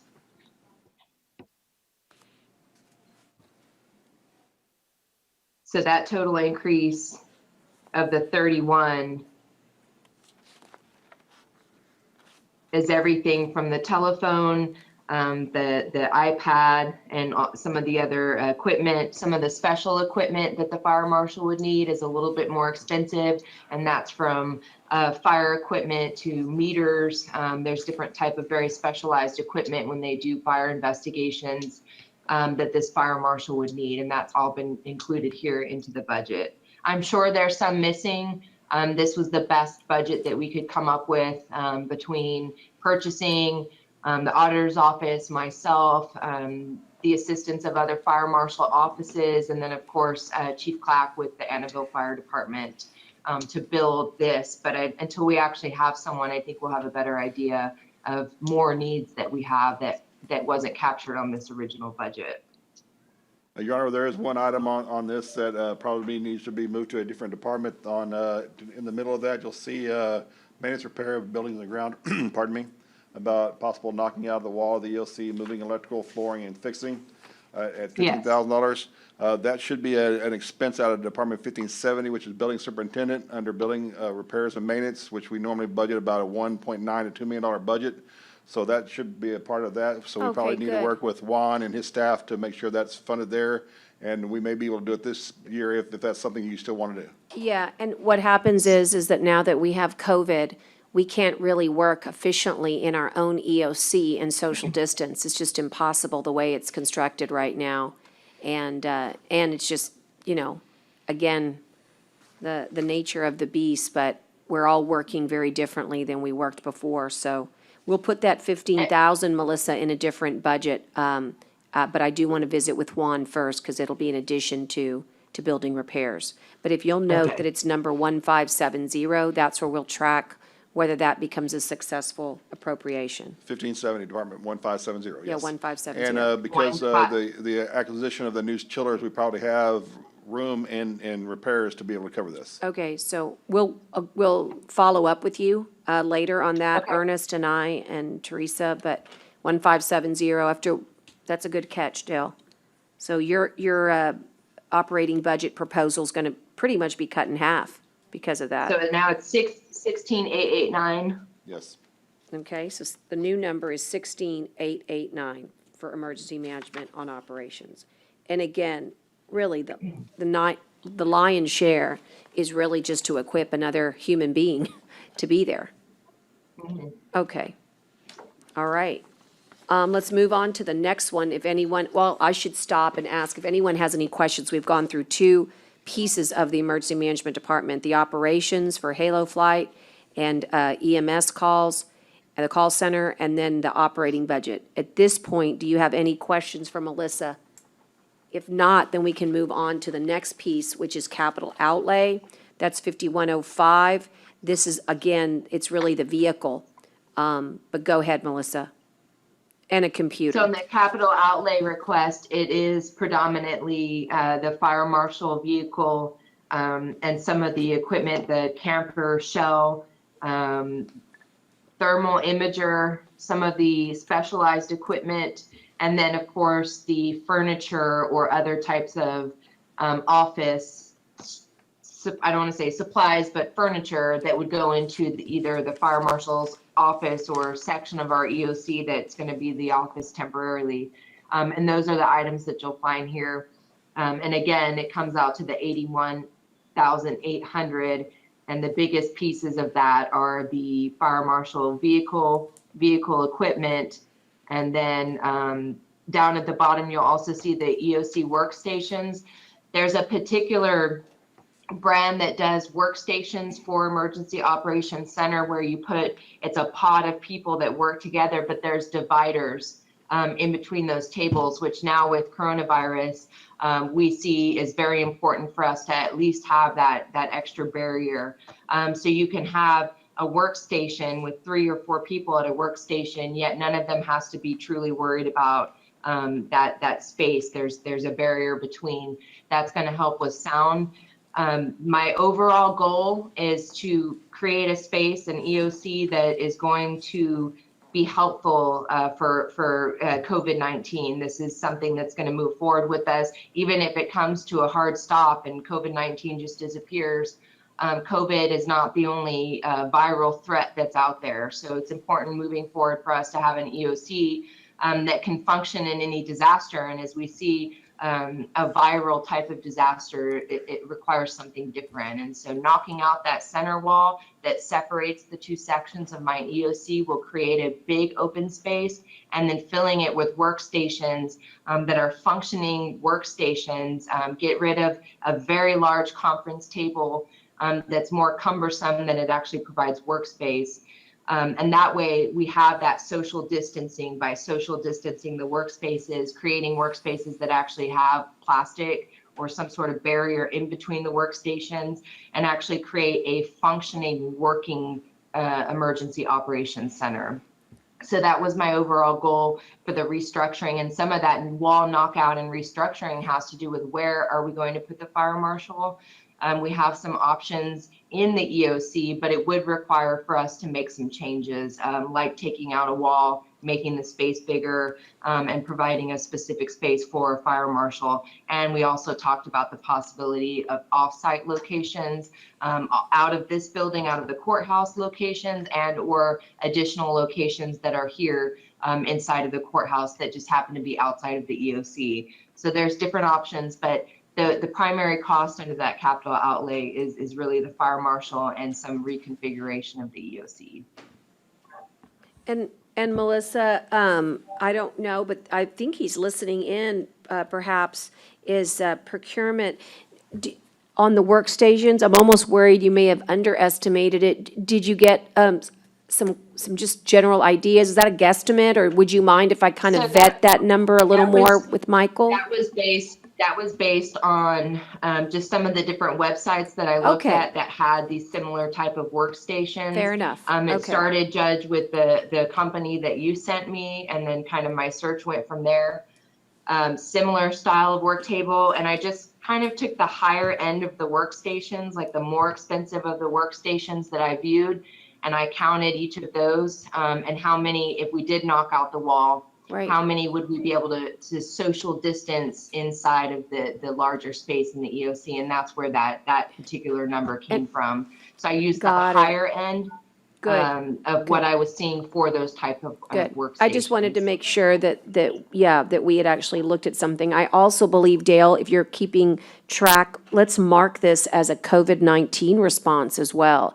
I think this is also reimbursable because we're having to change the way we're working up there because of social distancing and our limited space in our EOC. So again, these are the types of things that are contemplated to help cities and counties figure out how they're going to do things in a new world, so. Melissa, a lot of times the budget process is one-sided, at least in the beginning with presentation, but I really want to see or hear your opinion and see if it could be incorporated, but a drone, CCFD has a drone. I don't know if your function, I know you are going to, hurricane or in this situation right now, you're more hunkered down with the judge, working out of the operations center, but maybe the fire marshal or someone else designated that could utilize a drone to help with vehicle monitoring, either at beach situations or monitoring when we have, say, large testing events for whatever that may be. Do you see something like that could help benefit your office and just the functions that y'all are required to do? Will you tell him about our Lone Star contract? That's exactly what I was going to do, which is that is a great idea, Commissioner Mares, and you'll start to see that across the board in Emergency Operations Center. In this case, we don't really have the staff or have had the equipment in the past, but we wrote a contract with Lone Star UAS with A&M Corpus Christi for their drone program, and we actually flew them out over the beaches one of the first weekend of concern for COVID-19 when they started reopening. That first weekend of concern, we set them up to fly out over our beaches of concern, and they did do footage for us, which they were able to send us links for. And so that is a way for us to quickly engage that contract without actually having to have the manpower and the equipment for being able to send a drone up. And then also, it's very easy for us, and this doesn't mean that moving forward we might not want to consider actually having that within our own EOC. It's a little bit more complicated with the certifications, and we just have to have someone that has the right certifications to be able to do that. It's also something that one of our team members can acquire over time, but we also have access to the CCPD drones as well, which we used during the flooding event, year before last, just before Judge Canales came on. We had 3 or 4 months almost, I think it was 3 months of some really slow nuisance flooding over on our lower river, so downstream. And so we used regularly, we emailed the request to CCPD. Once it's approved, they'll go up and we give them the areas that we want flown, and they went up and they flew every day for us so that we could get a visualization of the communities there along the Nueces River. So those are 2 different options that we have as of now that we have been utilizing. But again, I would like to see the self-sustainability of this EOC, where people are coming to us to ask to borrow our resources. I'd like to see Nueces County OEM in a place where we are this strong regional type of office and we can lend out support or training to our regional partners. And so adding drone services to that would increase our helpfulness to our region. So anything in the future that would move us towards being a more equipped, more resourced, able-bodied office is going to be a good thing. It's not something that I included on this because there's other things that I think need to happen first. But we do have those options in place right now when we feel like we need them, and we have used them before, if that answers your question. Well, that's good to hear, and that's kind of along the lines I was hoping for, maybe not obviously this year, but as we continue to move along. And I've mentioned this to Public Works before and Inland Parks and, you know, obviously the sheriff. And I think once we get our mobile command center, that all of that will really kind of just coalesce well together in utilizing, you know, not only for emergencies, but when we need to monitor the flooding or, once again, crowd control, big events, things like that, once life gets back to hopefully normal next year or two. Even if we have some really strong straight line winds that went through an area and caused some damage, it would be very easy to put those up and just get an idea of the damage.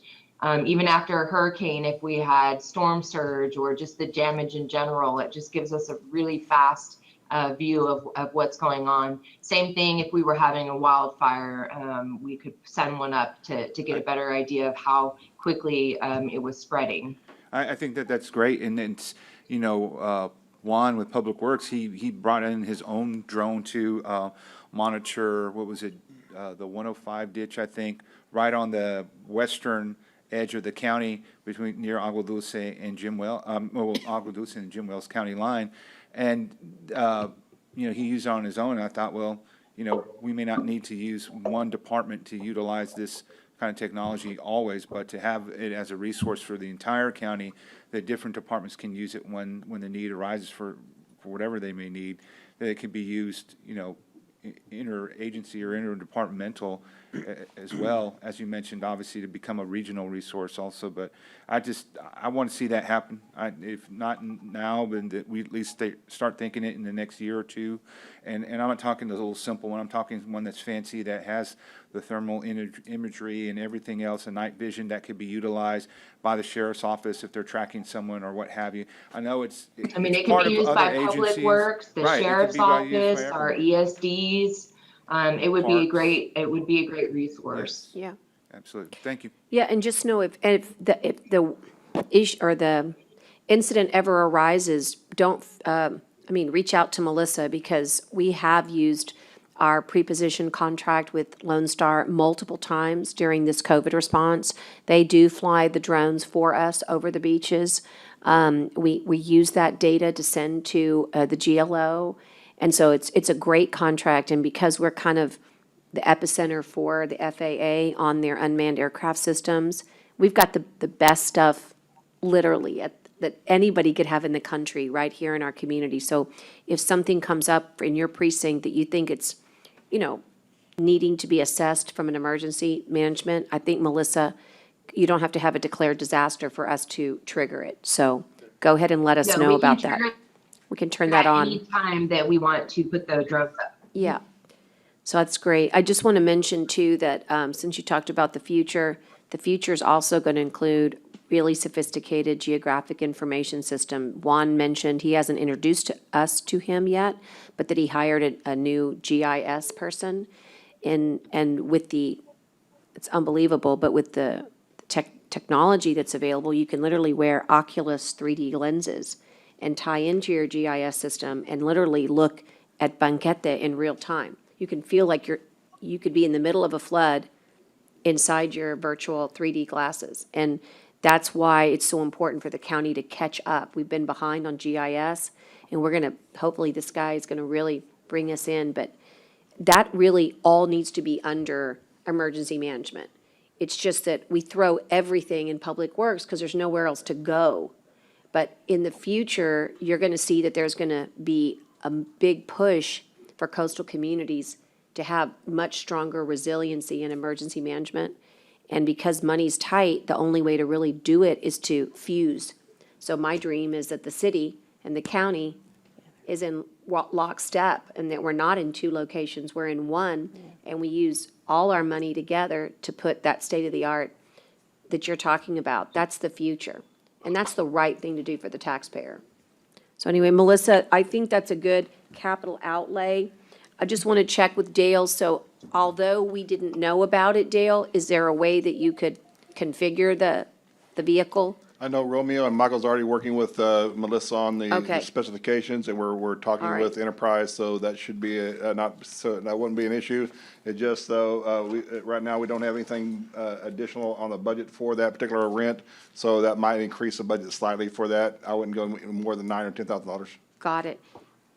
And do you also believe the idea of the workstations, is that located properly here, or should that be in our general capital for? Well, as we said Like- before, all your capital expenses for the general fund go to Department 1900, so these are $1,900 expenses for all the I equipment see. as well, So they are already taken care of. Gotcha.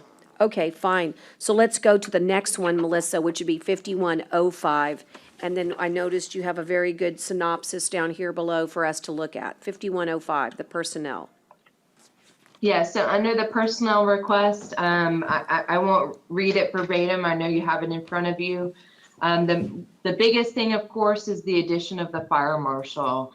It's going to be very important moving forward in any aspect of our county to have codes and regulations where we can. And I think that getting a fire marshal and establishing fire code for the unincorporated Nueces County is incredibly important. I think it's agreed upon by all of the emergency service districts in Nueces County that a fire marshal is needed. And actually our surrounding counties are excited about the notion of it as well. There's a lot of things that the fire marshal can do for us other than just establish code. I think one of the biggest important things to have for our fire marshal or to request of the fire marshal is for them to be a peace officer. If they are also a peace officer, there's different ways that we can use them. So they're able to function under the fire code establishment, arson investigation side of things.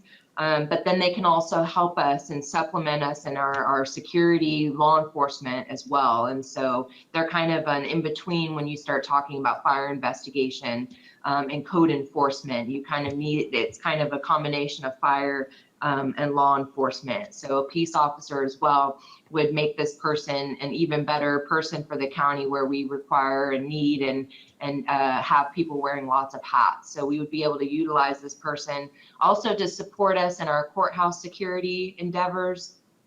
They can also support us in our emergency operations center during a disaster, whether that's a hurricane or COVID-19, to help support us in some of our other operations. This person could assist us in our testing operations all the way through our regional assets, if this is someone that's got the fire certifications as well as being a peace officer. But I want to say some of the other increases that you'll see on here, this is all an effort to increase the capacity and the output of Nueces County Office of Emergency Management. One of the things that we already are is kind of this regional asset. We do a lot of things regionally. We do our regional hurricane conference. We support the surrounding counties. There's a lot in emergency management that we do with our surrounding EM partners. And so there's so much more that our office can do. One of the biggest things is providing training, not only to our Nueces County staff so that they're fully trained to be able to participate in a disaster, but also to be able to train our partners. We are funded under EMPG, so that's our Emergency Management Performance Grant. And because of that, we have a lot of requirements that we have for the purposes of that grant. And one of those things is training and exercises. We don't have a lot of output as Nueces County OEM in training and being able to provide training to host training for surrounding people to come and join us. And so I want to be able to, one, we don't have the EOC that supports that type of training where we can bring in a large group of people to train. And we just don't have the tools and resources to be able to do it as well.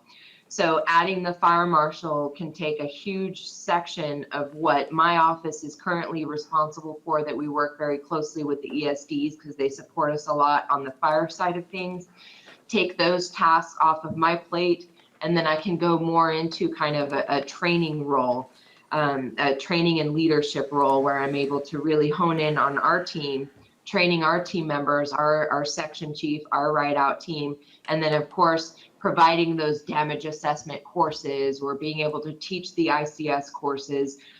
Those are courses that our folks need if they participate in our ride out team.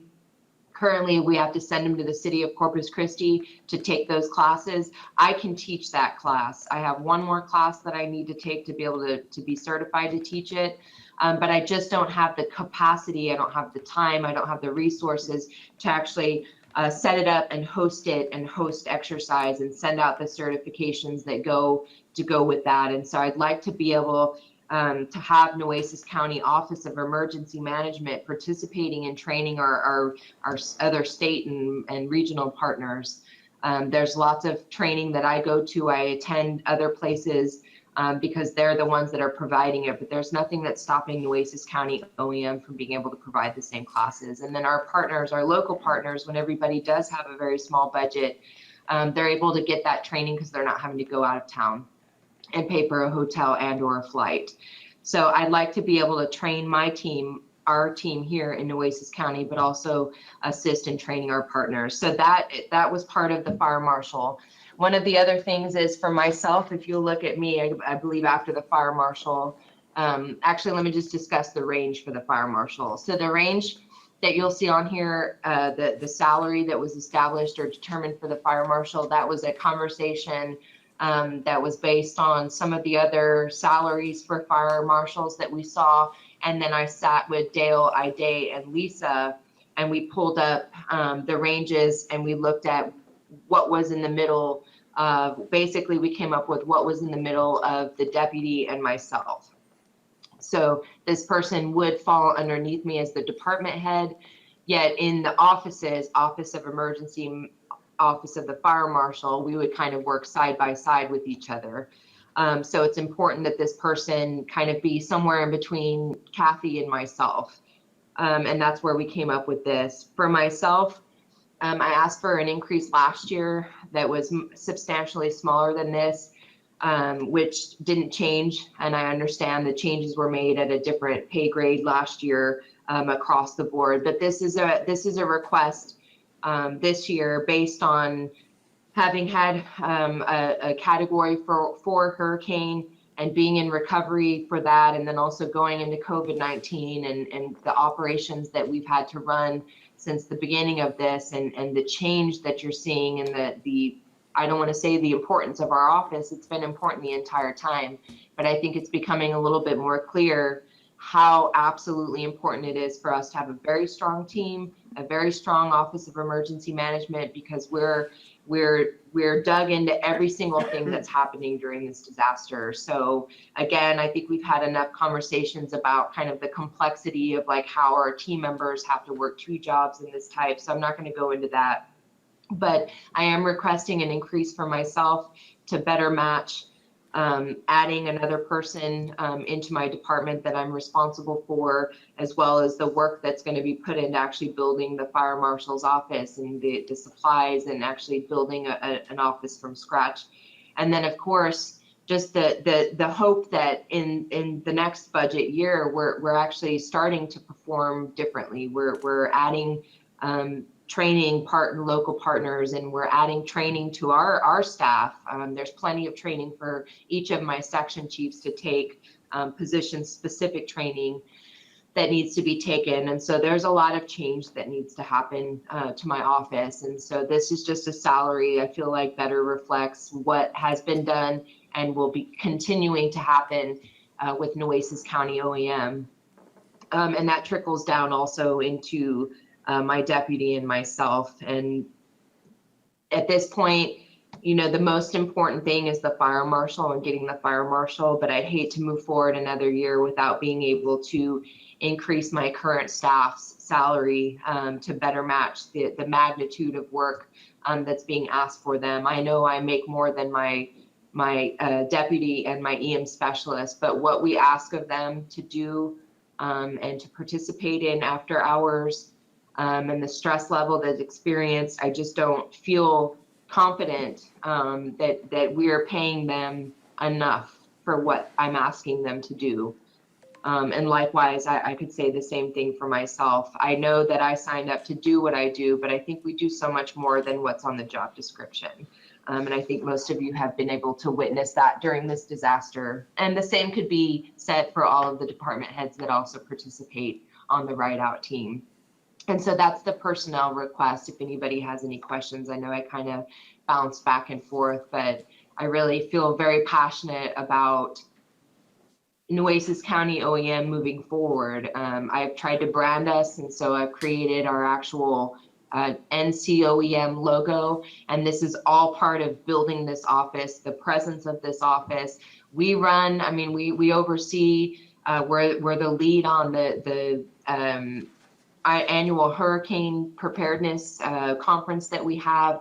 It's a very well attended conference. This is the first year we're not having it, but it's more than 6 months of planning. It's almost an entire separate job, but that's the one real output that my office has to be able to train. We have over 1,000 people attend that are from city, county government to our state partners, first responders, emergency management, Department of Transportation, Public Works, anybody that participates in a disaster for their community. And that is a huge mission that our office is on every single year. And so this is all in an effort to be able to continue to do those things, but also be able to increase the output and that people know who NCOEM is. I think it's a great explanation as to the rationale, and it's not a secret that I'm a fan, and it's a department that I'm directly responsible for, so I just want to say ditto to everything that you have put forth. We have learned the hard way how valuable Office of Emergency Management is, and we really do appreciate, of course, you, but also your entire staff there, Kathy and Brenda. We could write a great book on all the stories that we have gone through and all the amazing tasks. I could just say the word birthday cake, and I know I could bring a smile to your face.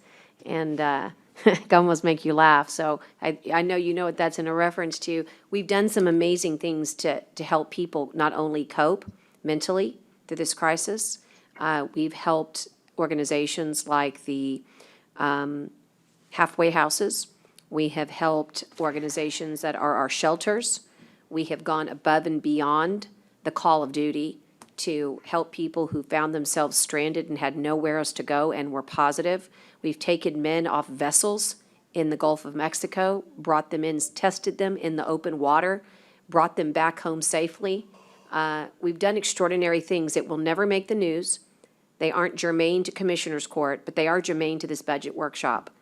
And we could go on, but it's because of the training that you've done to prepare for this moment. So I'm really a big fan of what you said, that if we could have the fire marshal, he could really alleviate some of the duties and allow more time for increased training and increased preparation.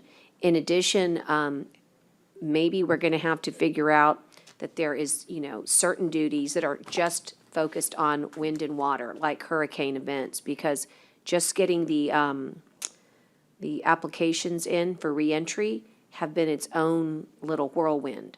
And so I think that a fire marshal is not only warranted for the coding enforcement and regulations, but just as a overall becoming a professional looking office. We are professionals, but we really need to expand our breadth. I think I looked back at my notes from last year, and counties that are similarly situated to us, that is, they are coastal counties that deal with hurricanes, but are lower in population, have up to 7 people on average in their Office of Emergency Management. So we are way below. I mean, I'll just say it, we are understaffed.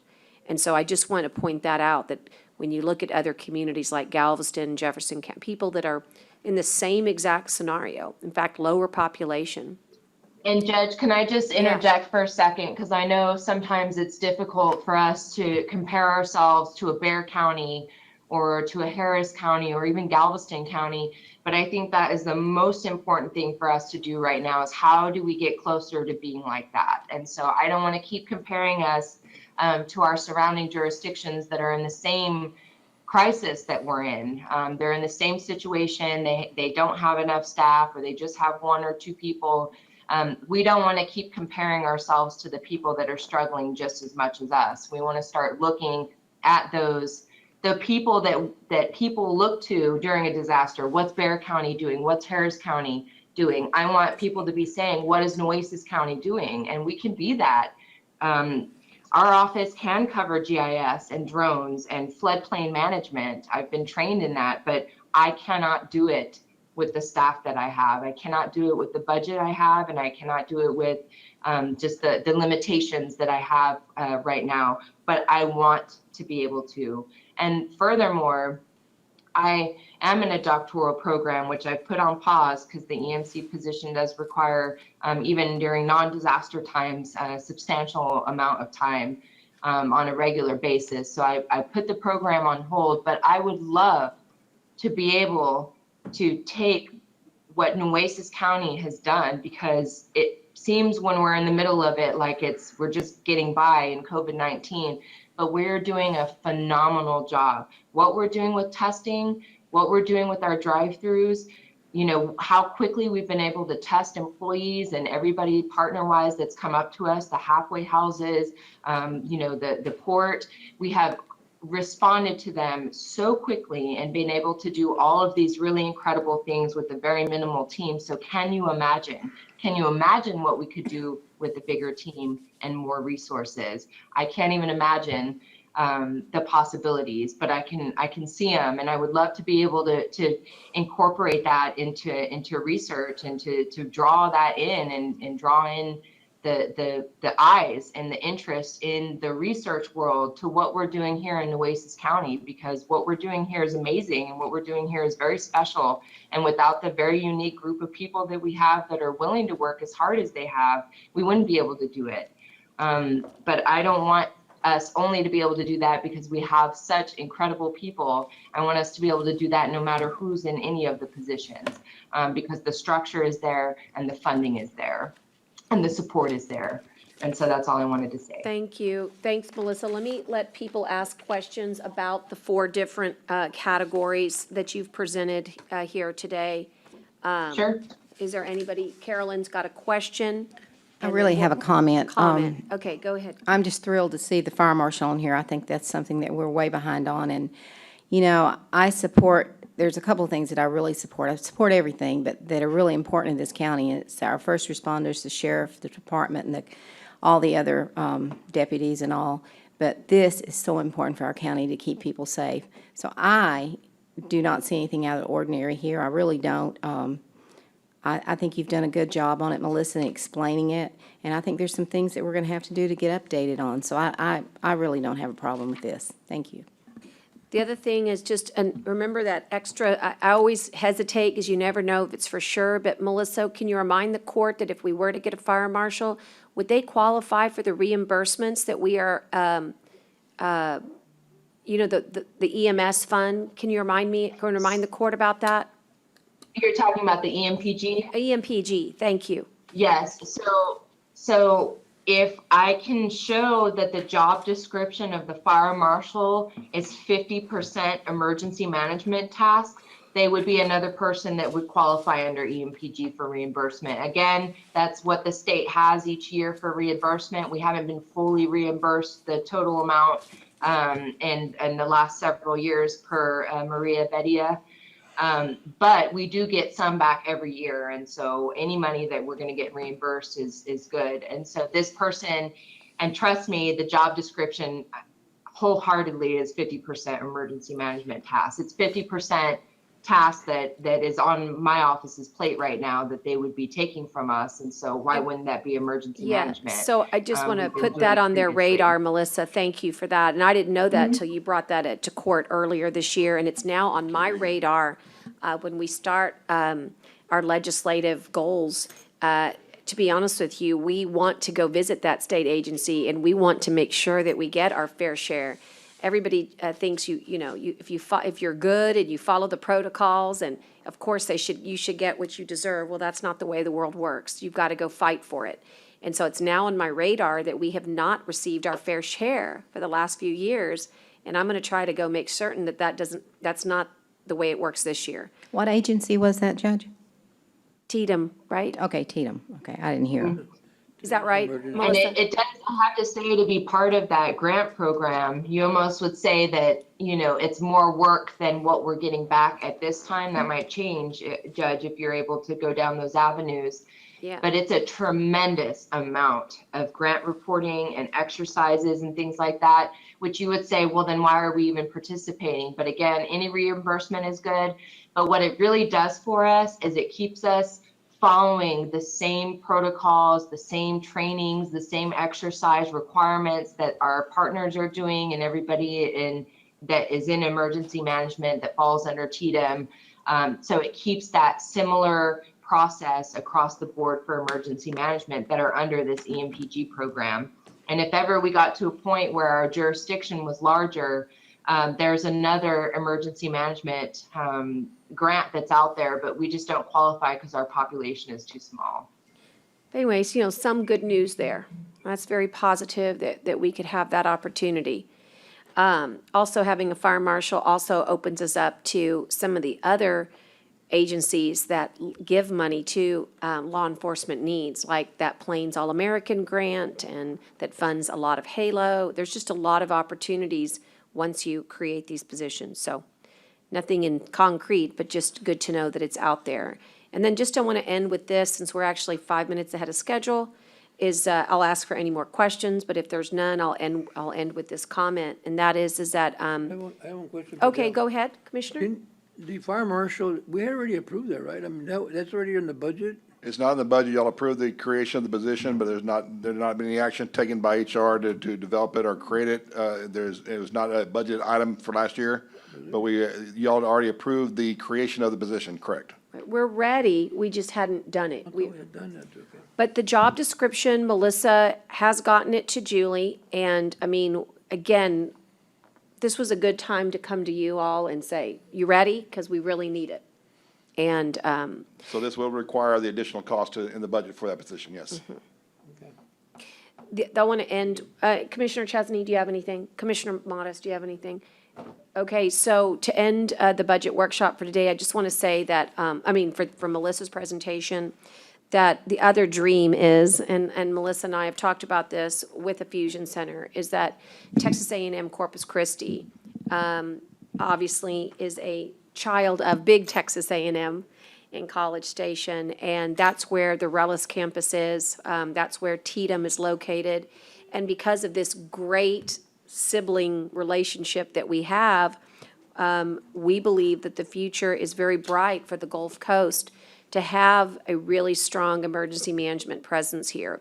So the fact that Texas A&M is here, like John said, with the drones, and all the stars have aligned for us.